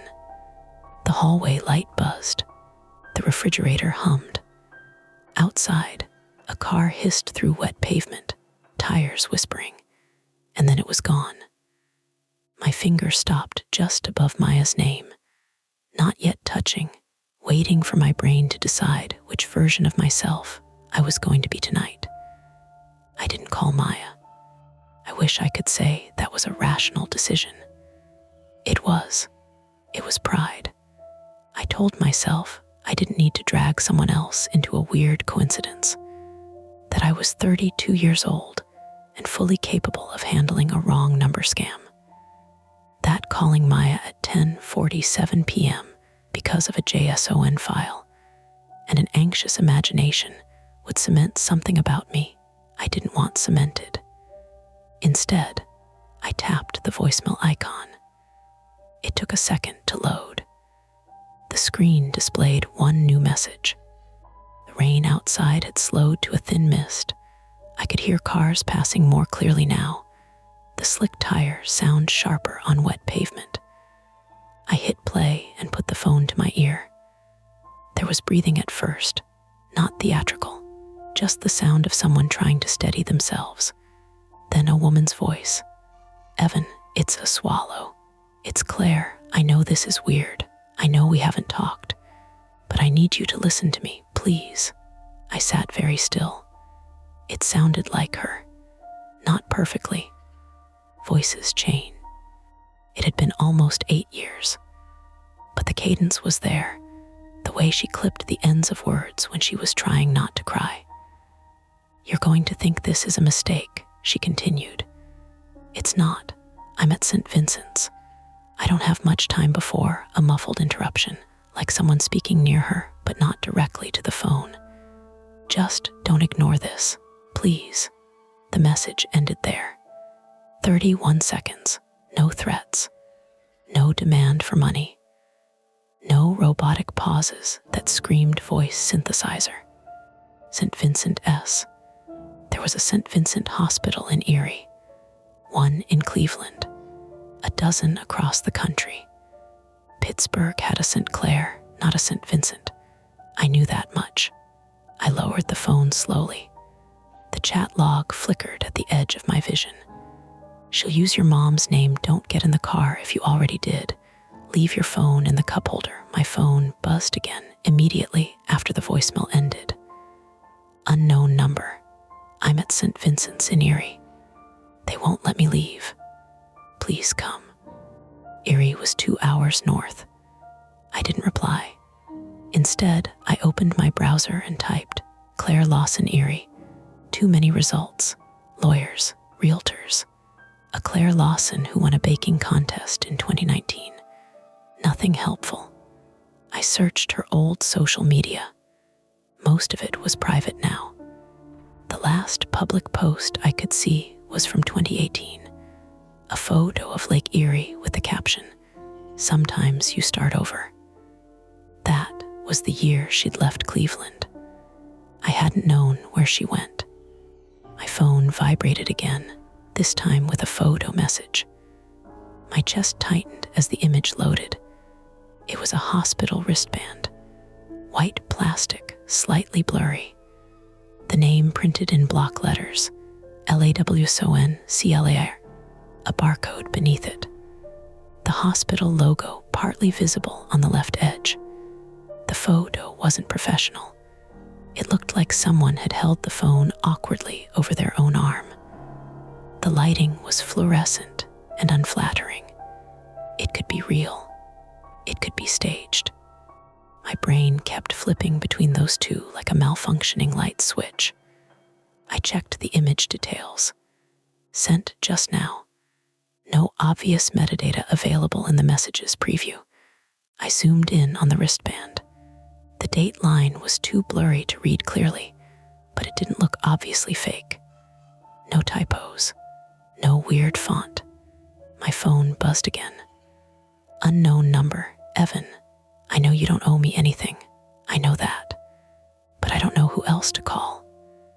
That line landed harder than the others, because it was exactly what Claire would say. She had a way of framing requests as acknowledgments, making you feel like you were already generous just by listening. I stood up from the couch without meaning to. The room felt smaller suddenly. The popcorn smell had gone stale, like old cardboard. The rain had stopped completely now. I could hear a distant train horn, low and mournful. I walked into the kitchen and grabbed a glass of water. My hands weren't shaking. That almost made it worse. It felt deliberate, this calm. I set the glass down and looked at myself in the dark microwave door. "You don't know it's her," I said quietly. The chat log was still open on the coffee table. Don't answer her. But I had answered in a way. I'd listened. I called the number back. It rang once, twice. Then it clicked. "Hello," her voice came immediately, breathless. "Evan," there it was again. That familiarity. That specific rasp she got when she'd been crying. "Claire." My voice sounded flatter than I expected. "Yes. Oh my God, thank you. I wasn't sure you'd," a shaky exhale. "I'm so sorry to do this." "Why Erie?" I asked. Not hello, not how are you, straight to it. "I moved here in 2019. I thought you knew." A pause. "You didn't." "No." Another pause. I could hear hospital noise in the background, a monitor beeping somewhere, a rolling cart squeaking faintly. "What's going on?" I asked. "They admitted me this afternoon," she said. I had an episode. They think it's stress-related, but they won't discharge me until someone picks me up." "That's not how that works," I said automatically. "They can't hold you unless they think I'm a danger to myself," she cut in. "I'm not. I swear I'm not. But they're being cautious." I pinched the bridge of my nose. "And you want me to drive 2 hours to sign you out?" "Yes." Silence stretched between us, thin and tight. "You have family," I said. "Friends." "My mom's in Arizona." "My dad won't answer." Her voice cracked slightly on that last word. "I called 2 friends. They're out of town. I'm running out of options." The hospital beep in the background continued at steady intervals. It sounded real, too real to fake over a phone. "Why me?" I asked. Another pause, longer this time. "Because you always show up." There it was, the private fear I never said out loud. I turned and looked at the laptop again from across the room. The glow of the screen cast a pale square on the ceiling. "You haven't talked to me in years," I said. "I know, and that's on me. I handled things badly," a shaky inhale. "But that doesn't change who you are." I let out a short breath through my nose, not quite a laugh. "Claire, if this is some kind of—" "It's not," she said sharply. "You can call the hospital, ask for me. Ask if I'm admitted." That gave me pause. "Which St. Vincent S?" I asked. "St. Vincent Hospital, Erie, West 12th Street. Specific." I opened my laptop and typed it in. It existed. Of course it did. "You're in the emergency department?" I asked. "Psych intake," she said quietly. "They moved me upstairs an hour ago." I paced back into the living room. My socked feet made soft friction sounds on the hardwood. "Why didn't you call someone closer?" I asked again, circling the same doubt. "Because I don't trust anyone here." "And you trust me," I said. "Yes." The word came too fast. My eyes drifted back to the chat log. The lowercase warnings. The abrupt ending. "Don't get in the car." My car was parked on the street outside.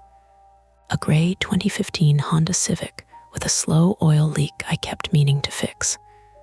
2 hours to Erie on I-79. Dark highway, late night. "I have work in the morning," I said weakly. "Please," she said. The way she said it wasn't manipulative. It was tired. I walked to the window and looked down at the street. The pavement shone under the streetlight. My car was there, undisturbed. "Said they won't discharge you without someone picking you up," I said. "That means paperwork. ID. They'll need proof I know you."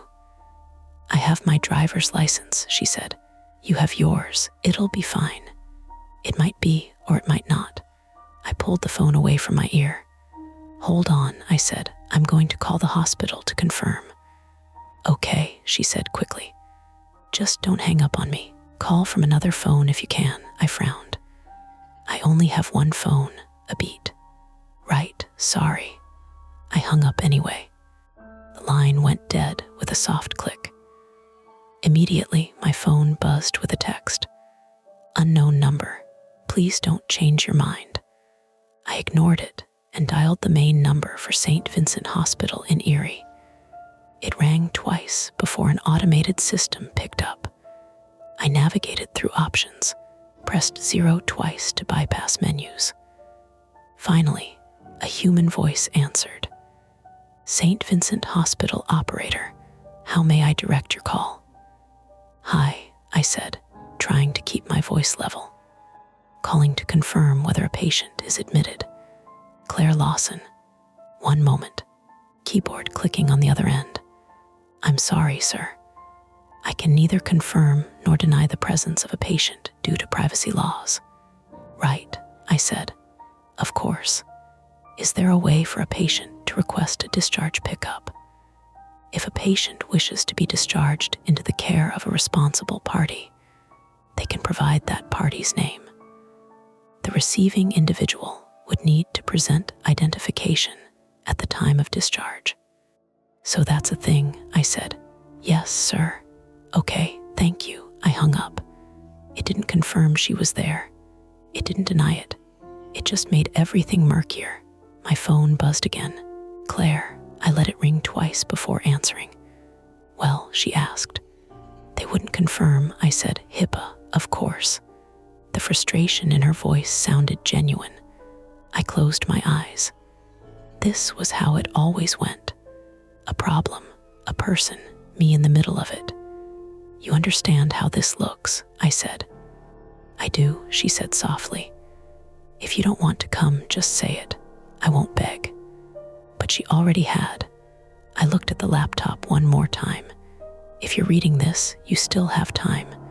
"Time for what? To not get in the car? Or to get in it before something worse happened?" "Fine," I said finally. "I'll come." There was a small, shaky sound on the other end of the line. Relief. "Thank you," she said. "I'll stay by the nurse's station." I hung up and stood there for a full 10 seconds, phone in hand, feeling the weight of the decision settle. Then I moved. I grabbed my jacket from the chair, my keys from the bowl by the door. I hesitated, then went back and snapped a photo of the chat log on my laptop screen, just in case. I emailed it to myself. As I was sliding my shoes on, my phone buzzed again. Another text. Unknown number. If you're driving, leave your phone in the cup holder. Don't take it inside. My stomach dropped in a slow, unpleasant way. I hadn't told her I was leaving yet. I looked at the message, then at my locked front door. The hallway light outside flickered once, then steadied. I picked up my keys anyway. If this was manipulation, I'd face it in person. If it wasn't, I opened the door and stepped into the hallway, pulling it shut behind me. My phone buzzed once more in my hand as I walked toward the stairwell. I didn't look at the screen. The stairwell in my building always smells faintly like damp concrete and old detergent. It hit me as soon as the door shut behind me, the sound echoing up the narrow shaft. I checked my phone. Unknown number. You're making a mistake. The message had come in less than 10 seconds after I stepped into the hallway. I hadn't replied to anything since saying I'd come. I stared at the text, then at the signal bars in the top right corner. Full.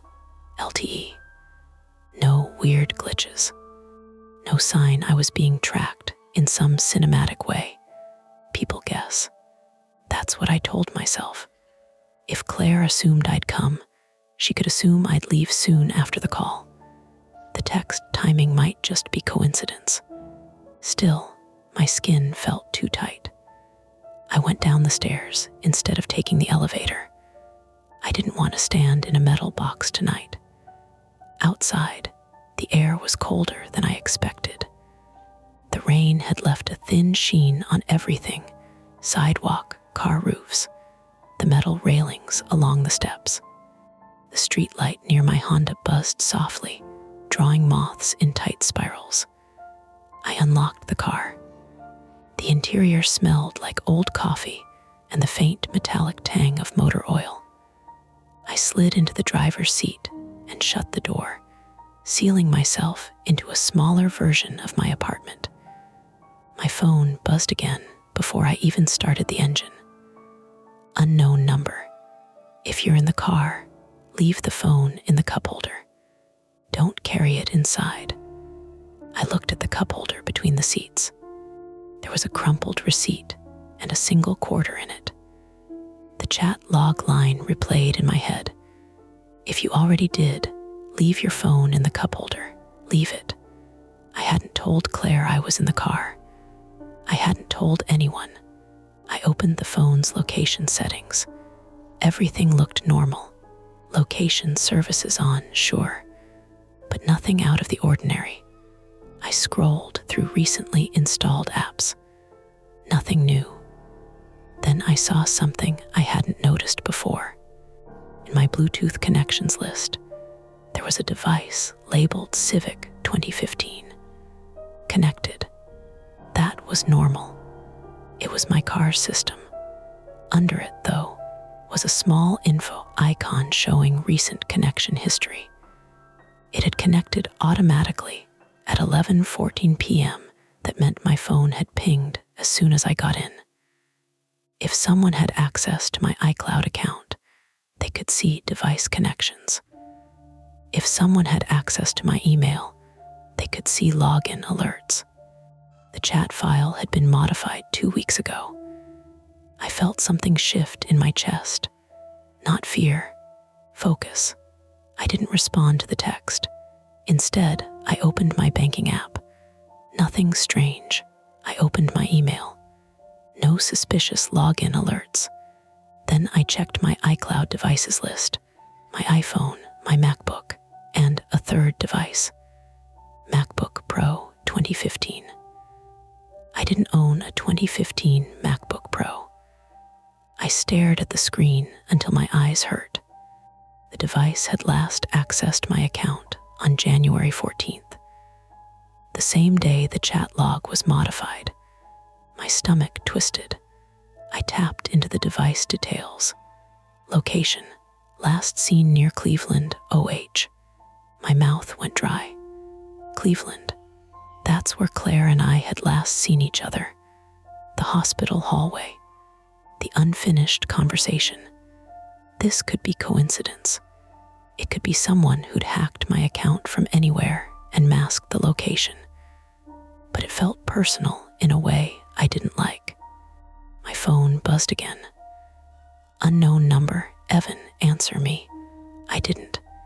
Instead, I changed my iCloud password right there in the driver's seat, my thumbs moving fast and clumsy. I logged out of all other sessions. The phantom MacBook disappeared from the device list. Another text came in immediately. Unknown number. What did you just do? My breath caught. It could be a bluff. It had to be a bluff. Unless whoever was texting me had access to something more immediate, screen mirroring, spyware, something I'd accidentally installed. My pulse was high enough now that I could feel it in my fingertips. I didn't start the car. Instead, I locked the doors and called Maya. She picked up on the third ring. Hey, she said, voice groggy. You okay? Maya, I said. My voice came out tighter than I intended. I need you to listen without interrupting for like 2 minutes. That woke her up. Okay. I summarized. The chat log, the texts, the hospital, the unknown MacBook in Cleveland. There was a long pause on the other end. Where are you right now? She asked. In my car, still in Pittsburgh. Yes, good, stay there. I was about to drive to Erie. Don't, she said immediately. At least not yet. She sent a hospital wristband photo. That's not hard to fake, Maya said. And if someone has access to your account, this could be social engineering. They know your history. They know you knew someone named Claire. They'd have to know a lot, I said. Yeah, she replied.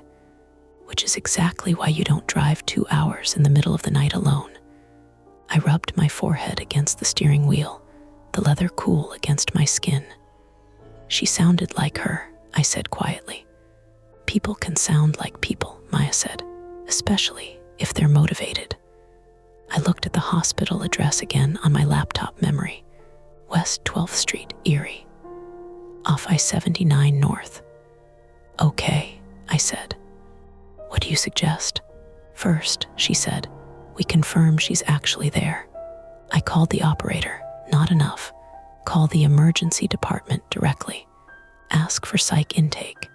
If they won't confirm, ask if you can leave your name for a patient to call back. That was smarter than what I'd done. And second, I asked. Second, if you do decide to go, I'm coming with you. You have work tomorrow. So do you, she shot back. There was a softness under her bluntness that steadied me. Okay, I said. Call the ER. I hung up and dialed the hospital again, navigating the automated menu to reach the emergency department.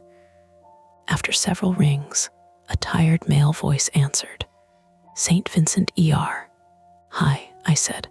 I'm trying to reach a patient who may have been admitted upstairs. Claire Lawson. Psych intake. There was keyboard tapping. I can't confirm admission, he said. But if she's here and able, I can pass along your name. Please, I said. Tell her Evan called. Last name, I gave it. Okay, he said.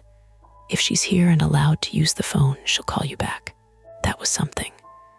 I ended the call and leaned back in the seat. For a moment, nothing happened. The street was quiet. A car drove past slowly, headlights sweeping across my windshield and then gone. My phone buzzed, a call, not from the unknown number, from a blocked ID. I hesitated, then answered. Hello. There was a faint hum, then a woman's voice. Evan, it was Claire again. Did they tell you I called? I asked immediately. Yes, she said. A nurse came in and said someone named Evan was trying to reach me. My chest tightened. That meant she was actually there, or someone had coordinated very quickly. I'm here, she said.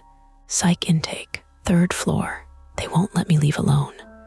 Describe the room, I said. What? Describe it. A pause. White walls, 2 chairs bolted to the floor. There's a TV mounted in the corner with no remote. It's on mute. I imagined it. Anything else? There's a window, but it doesn't open. It looks out over a parking lot. I can see a Walgreens sign. I pulled up Google Maps and zoomed into St. Vincent Hospital in Erie. There was, in fact, a Walgreens across the street. My stomach dropped. You see the Walgreens on West 12th? I asked. Yes, it fit. Maya's voice echoed in my head. People can sound like people. Why didn't you call someone in Erie? I asked again. I told you, she said, frustration creeping in. I don't trust anyone here. Why? Silence. Because someone's been watching me, she said quietly. There it was, the line that tilted everything. How? I asked. My accounts, she said. Files I don't remember creating. Messages sent from my email that I didn't write. The air left my lungs in a slow exhale. That's not funny, I said. I'm not joking, she replied. The parallel was too clean.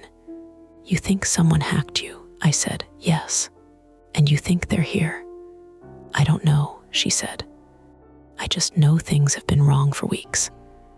And today I had a panic attack in the grocery store, and they called an ambulance.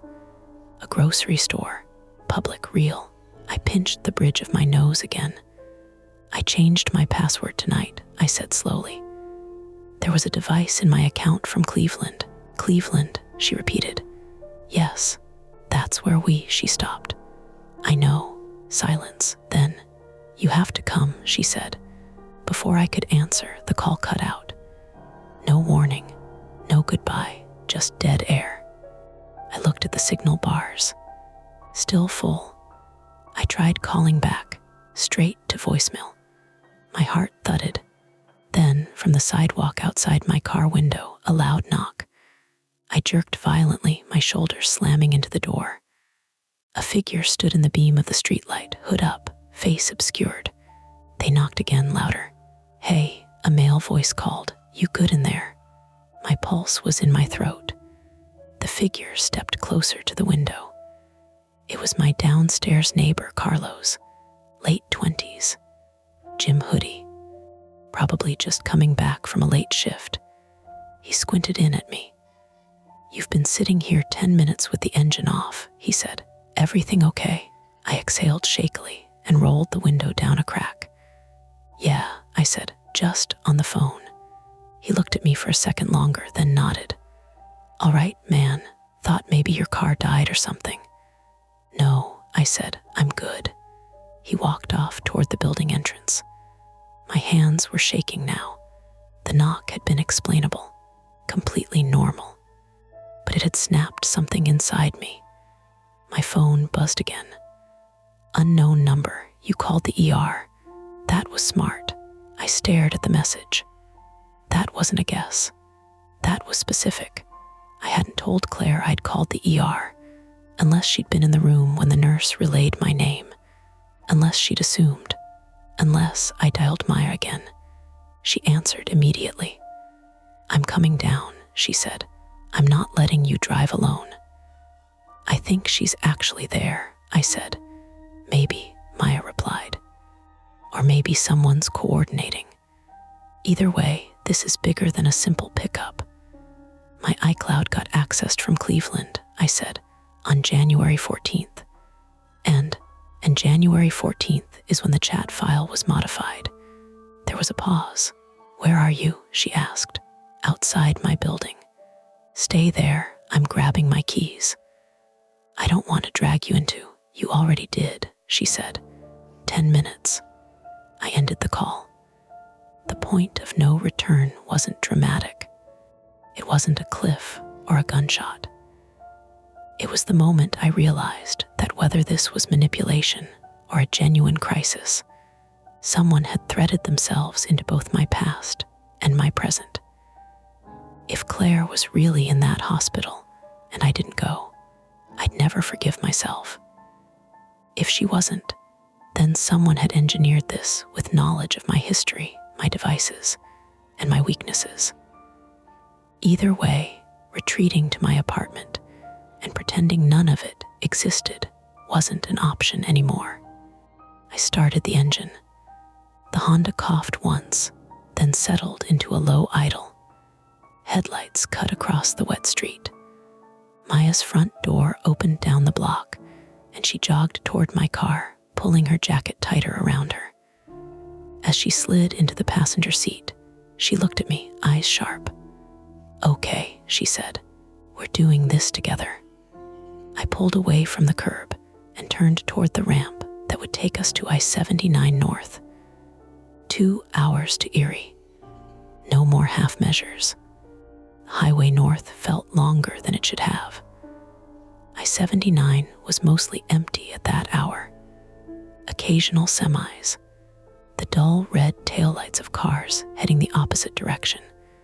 The wet pavement reflecting our headlights back at us in smeared streaks. Maya didn't talk much for the first half hour. She had my laptop open on her knees, scrolling through the screenshot I'd emailed myself. The truncated message sat there like an unfinished sentence in a suicide note. "If you're reading this, you still have time." Do not what?" she muttered. My phone buzzed again in the cup holder. I hadn't planned to leave it there. But when we'd merged onto the highway, I'd placed it down without thinking. Like muscle memory, Maya noticed. "You put it there on purpose?" she asked. "No," I said. "It just felt easier." The phone lit up again. Unknown number, good. My stomach flipped. Maya leaned closer, reading over my shoulder. "They're tracking something," she said. "Either your location or your behavior." I logged everything out. That doesn't mean there isn't something else. The road signs ticked by Cranberry Township, Zelienople, Portersville. My phone buzzed again. Unknown number, exit at 116 instead of 119. Construction ahead. I checked the GPS. We were still over an hour from Erie. "There is no construction listed," Maya said, looking at her own phone. We drove in silence for another few miles. Then traffic slowed unexpectedly. Orange cones. Flashing arrows. Construction. "Jesus," Maya whispered. The sign ahead read, "Right lane closed, use exit 116. My throat tightened. It could be coincidence. It could be someone listening to police radio traffic. It could be a live traffic app or someone physically ahead of us. "Don't take 116, Maya said immediately. "If I don't, we'll sit in this line for 40 minutes. Better than being funneled." The cones forced the lane tighter. A pickup truck cut in front of us. I flicked my blinker on and stayed in the main flow, ignoring the flashing arrow that tried to shepherd us off at 116. My phone buzzed again. "Unknown number, you're stubborn. That's new." "Okay," Maya said. "That's not traffic prediction. That's behavioral." I swallowed. "Or they're just guessing ID resist." "Stop rationalizing," she snapped. The construction slowed us, but it didn't trap us. After 10 tense minutes, we cleared the cones and the highway opened again. The exit numbers ticked upward. My hands were starting to ache from gripping the wheel. At mile marker 108, my engine light flicked on, a small amber glow on the dashboard. I felt a surge of anger so sharp it almost made me laugh. "Of course," I muttered. Maya looked at the dash. "Your oil leak, probably." The car didn't feel different yet. No shuddering, no loss of power. "Next rest area," she said. "We check it." My phone buzzed again. "Unknown number, don't stop." I didn't respond. We passed a sign for a rest area 2 miles ahead. I took it anyway. The lot was mostly empty. A couple of trucks idling. A sedan parked near the building. I pulled into a space under a flickering light. The engine idled unevenly now. I popped the hood. Cold air hit my face as I stepped out. The hood release lever felt stiff in my fingers. When I lifted it, a thin smell of hot oil drifted up. "Damn it," I muttered. The dipstick confirmed it. Low. Not bone dry, but low enough to trigger the light. "Do you have spare oil?" Maya asked. "No," she exhaled slowly.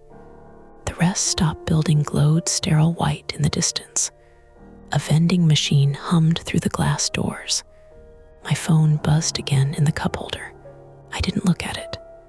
"We can buy oil inside," Maya said. "Maybe," I replied, "if they sell it." We walked toward the building together. Halfway there, I stopped. "What if this is the trap?" I said quietly. Maya looked at me. "You think someone else waiting in there?" "I don't know." "Then we don't split up."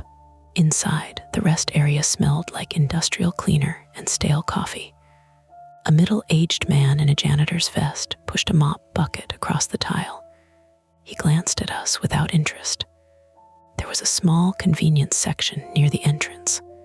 Windshield fluid, snacks, no motor oil. "Of course," I muttered again. My phone buzzed. Maya pulled it out of the cup holder this time. "You said leave it," she said. "That's what they wanted." She held it up. "Unknown number. If the oil light is on, it's because I told you not to stop in 2016. My chest constricted. "What?" Maya whispered. I grabbed the phone. The message continued. "You ran it low before. Same mistake. Same place." The rest stop sign outside read, Moraine State Park Rest Area. I froze. Moraine State Park. In 2016, November 3rd, I'd driven north after a fight. I'd left Cleveland late and taken I-79 toward Pittsburgh. I'd stopped at Moraine because my engine light had come on. I hadn't remembered that until now. Memory has weight. It presses down when it decides to return. I'd been on the phone that night, angry, distracted, with Claire. I'd almost run the car dry. "You didn't tell me that," Maya said. "I didn't remember," I replied. My phone buzzed again. "Unknown number. You got back on the road too fast that night." Maya looked at me, eyes wide. "Okay," she said slowly. "Either this person has access to your entire life history, or I do," I said. We stared at each other. The janitor glanced over again, irritated by our standing in the doorway. "We need oil," Maya said. There was a gas station a mile south, according to her phone. "We drive slow," she said. "No sudden acceleration." My car started again, but the idle was rough. We limped the mile to the gas station. It was one of those all-night places with fluorescent lights too bright for the hour. A single clerk behind bulletproof glass. A security camera dome over every pump. I pulled into a spot near the entrance. Before we got out, my phone buzzed again. "Unknown number. You won't make it to Erie if you keep repeating yourself." Maya took the phone from me. "Stop reading them," she said. "It's working." Inside, we bought 2 quarts of oil and a cheap funnel. Back at the car, my hands were unsteady as I poured it in. Some spilled onto the engine casing, burning off with a faint smoke. The act of doing something practical steadied me. Maya leaned against the car. "Think," she said. "What happened in 2016? I drove north after Claire and I fought," I said slowly. "She was in Cleveland. I left. I was angry. And I almost didn't make it home." The memory sharpened. I'd been distracted. I'd been texting at a red light. I'd missed a merge and overcorrected. There had been a truck, a screech, a guardrail. The car had spun but not flipped. No one died, but it had been close. My phone buzzed again. "Unknown number, you're about to do it again." Maya's face changed. "Evan," she said carefully. "Did you tell Claire you were leaving that night?" "Yes." "And she tried to stop you," I nodded slowly. She said I was making a mistake. The words echoed. You think, Maya started. I don't know what I think, I snapped. We got back in the car. The engine light flickered, then stayed off. As we pulled back onto the highway, my phone buzzed again. Unknown number, last chance to turn around. The sign for Erie appeared in the distance. 25 miles.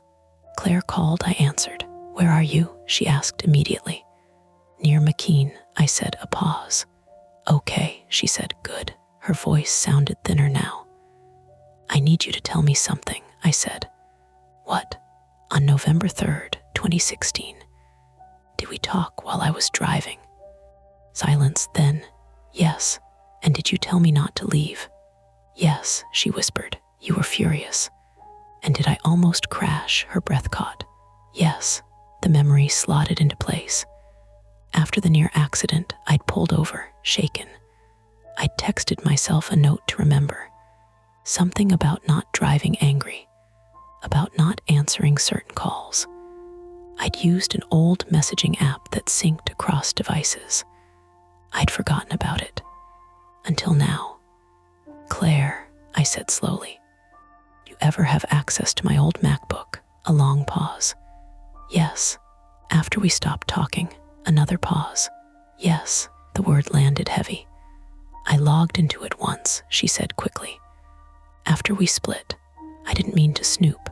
I just wanted to see if you were okay. And January 14th, I asked. She inhaled sharply. I tried to log in again, she admitted.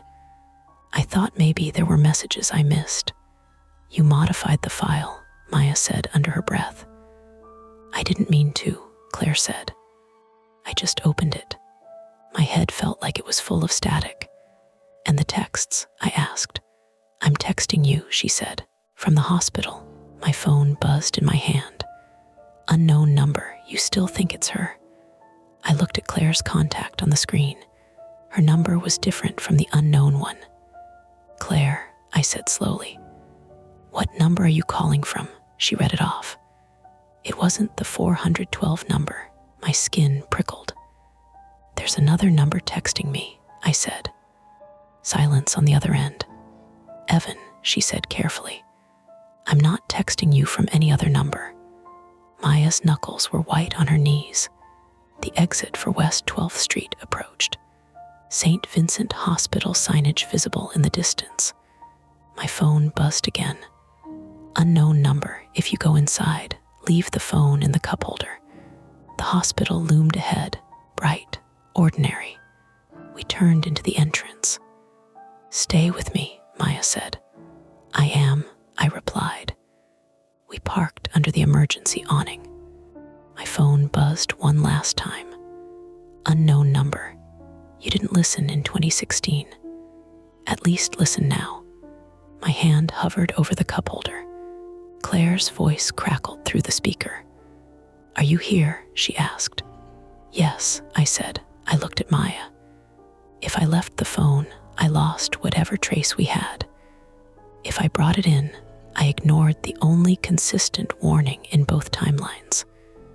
Leave it, Maya said softly. If someone's tracking it, we don't bring it inside. The point of no return wasn't getting on the highway. It was this. I set the phone in the cup holder. We stepped out of the car and walked toward the hospital doors. Behind us, in the windshield's reflection, my phone lit up again.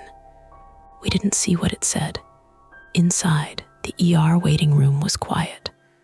A nurse at the desk looked up. Can I help you?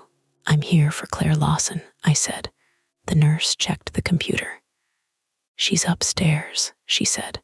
Psych intake. I'll call down. Minutes later, Claire appeared at the end of the hallway, escorted by a nurse. She looked smaller than I remembered. Pale, exhausted, but real, very real. She saw me and stopped. You came, she said. The central threat wasn't a masked man in the parking lot. It wasn't a sniper or a cult or a shadowy hacker waiting in the stairwell. It was the accumulation of old mistakes, unsecured accounts, shared passwords, and unresolved anger. Someone had accessed my old synced messages. Someone had been nudging, maybe not to kill me, maybe just to see if I'd still respond. Claire looked at Maya, then back at me. I didn't send those other texts, she said quietly. I know, I replied. The cost wasn't physical. It was the realization that parts of my past were still reachable, still usable, still capable of steering me. And somewhere in the hospital parking lot, in the cup holder of my car, my phone vibrated again in the dark. The nurse didn't let us linger in the hallway. She's cleared for discharge, she said, her tone brisk, but not unkind. You'll need to sign here. Maya took the clipboard from her before I could. I watched Claire instead. Up close, the fluorescent light was cruel. There were faint half-moons under her eyes, the kind you get from weeks of bad sleep. Her hospital wristband matched the photo she'd sent earlier down to the barcode. You look the same, she said quietly. That's not true, I replied. She almost smiled. The paperwork took 20 minutes.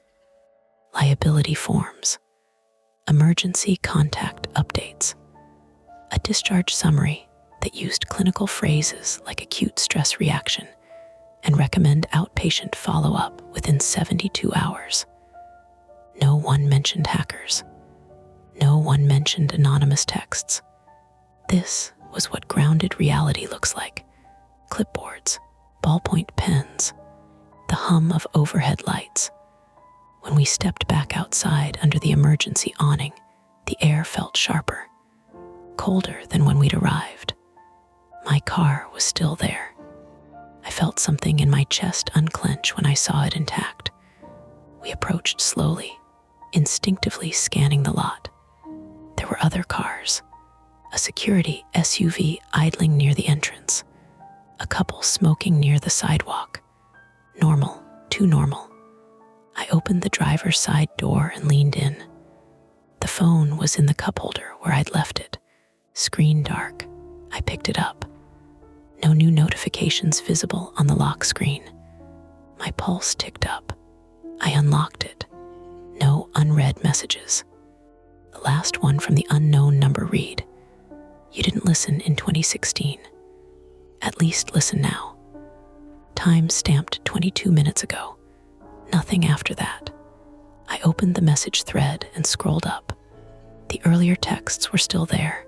The traffic prediction, the oil warning, the references to Moraine State Park. But something felt off. "Do you see this?" I asked Maya. She leaned in. "See what?" I held up the phone. The thread showed as having 12 messages total, but I remembered more. At least 15. The one about calling the ER. The one that said, "What did you just do?" They were gone, deleted. I hadn't deleted them. Maya took the phone from me and scrolled herself. "Could it be a glitch?" she asked. "Maybe." The word felt thin. Claire stood on the passenger side of the car, hugging herself. "Can we go?" she asked softly. Her voice wasn't manipulative now. It was exhausted. "Yes," I said. We drove out of the hospital lot without incident. Claire sat in the back seat, Maya in front. I kept checking the rearview mirror, not for tail, but to make sure Claire was still there. She was. 10 minutes into the drive south, she spoke. "I didn't mean to log into your account," she said. Maya glanced back at her. "You guessed his password?" she asked bluntly. Claire winced slightly. "It wasn't guessing," she said. "You never changed it." That landed. After we stopped talking, I checked once, she continued. "I saw that message thread, the one where you wrote to yourself." "You read it?" I asked. "Just the top," she said quickly. "It scared me." "Why?" "Because it sounded like you were trying to stop yourself from something." I tightened my grip on the wheel. "I forgot about it," I said. "I didn't," she replied. Silence filled the car. The highway south felt different now. The tension had shifted, less sharp, more dull. Why log in again in January? Maya asked. Claire hesitated. I'd been getting weird login alerts, she said. Devices I didn't recognize. I panicked. I thought maybe someone had accessed both our accounts before. And instead of telling him, you just checked, Maya pressed. Yes, it wasn't a good answer, but it was human. Did you change anything? I asked. I opened the file, she said. That's all, I didn't edit it. But it shows modified on January 14th, I said. I don't know why. We drove in silence for a while. Around mile marker 95, my phone buzzed again. I flinched despite myself. Unknown number. One new message. I didn't open it immediately. Maya looked at me. Open it, she said. I did. It wasn't text. It was a screenshot of my iCloud device list from earlier tonight. The Phantom MacBook Pro 2015 visible. Time stamped 11:08 p.m. You logged out too late, the message beneath it read. My mouth went dry. That's impossible, Maya said. You logged out before we left Pittsburgh. The timestamp on the screenshot matched that window, which meant whoever sent it had access to my account before I changed the password and had taken evidence. My phone buzzed again. Another message. You keep leaving doors open. Claire made a small sound in the back seat. Is it them? She asked. Yes, I said. I tried calling the number. It rang once. Then an automated voice. The number you have dialed is not in service. Burner phone. I checked the message details. Sent via standard SMS. No name. No carrier ID. Just a 412 area code. Could it still be you? Maya asked Claire carefully. Claire shook her head. I don't even know how to fake half of this, she said. I'm barely functional. That part was true. Her hands were trembling slightly in the back seat. I pulled off at the next rest stop. Not Moraine this time. A smaller one near Slippery Rock. We sat in the car, engine idling. I'm reporting it, I said. To who? Maya asked. The police, the FBI, someone. And tell them what? She asked. That someone accessed your iCloud and texted you cryptic messages. Yes, she studied my face. Okay, she said finally. Then we do it. Inside the rest stop, the fluorescent lights buzzed again. I called the non-emergency number for Allegheny County once we were back in Pittsburgh. The officer who came to my apartment an hour later was named Officer Daniel Ruiz, 41, male, calm, professional, slightly tired eyes. He sat at my kitchen table and listened without interrupting. He took notes. Any financial losses? He asked. No. Threats of physical harm? Not explicitly. He nodded slowly. This is likely a case of account compromise and harassment, he said. We can file a report, but unless there's an identifiable suspect or financial crime, there's limited action we can take. That was what I expected. He suggested freezing my credit, running antivirus scans, contacting my carrier about a possible SIM swap. He didn't laugh. He didn't dismiss it. He didn't make it dramatic either. When he left, the apartment felt smaller. Claire sat on the couch, wrapped in a blanket I'd pulled from the hall closet. Maya stood by the window. Where are you staying? She asked Claire. I can't go back to my apartment tonight, Claire said. I don't feel safe. That was honest. You can stay here, I said before thinking it through. Maya's eyes flicked to mine. You sure? She asked quietly. No. Yes, I said anyway. It felt like stepping back into an old pattern. But this time, I wasn't alone in it. Maya stayed too, 3 of us in the living room. No one sleeping much. At 3:14 a.m., my phone buzzed one last time. I didn't jump this time. I opened it slowly. Unknown number. You were supposed to remember the rest. Attached beneath it was a text file. I hesitated. "Don't," Maya said softly. "I have to," I replied. I opened the file. It was the original chat log from 2016, complete. The final line was no longer cut off. "If you're reading this, you still have time. Do not answer when she calls. Do not drive angry. Pull over. Breathe. You almost died tonight." My vision blurred slightly. That was it. No grand conspiracy. No mastermind with a knife in the dark. Just me. 8 years ago. Trying to stop myself from repeating a mistake. The unknown texter had taken that file, trimmed it, weaponized it. They'd known just enough about my history to press the right buttons. But the full message stripped it of mystique. It wasn't prophecy. It was caution. I set the phone down on the coffee table. The three of us sat there in the dim light.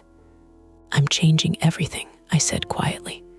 "Passwords, emails, phone number." Maya nodded. Claire looked at me with something like regret.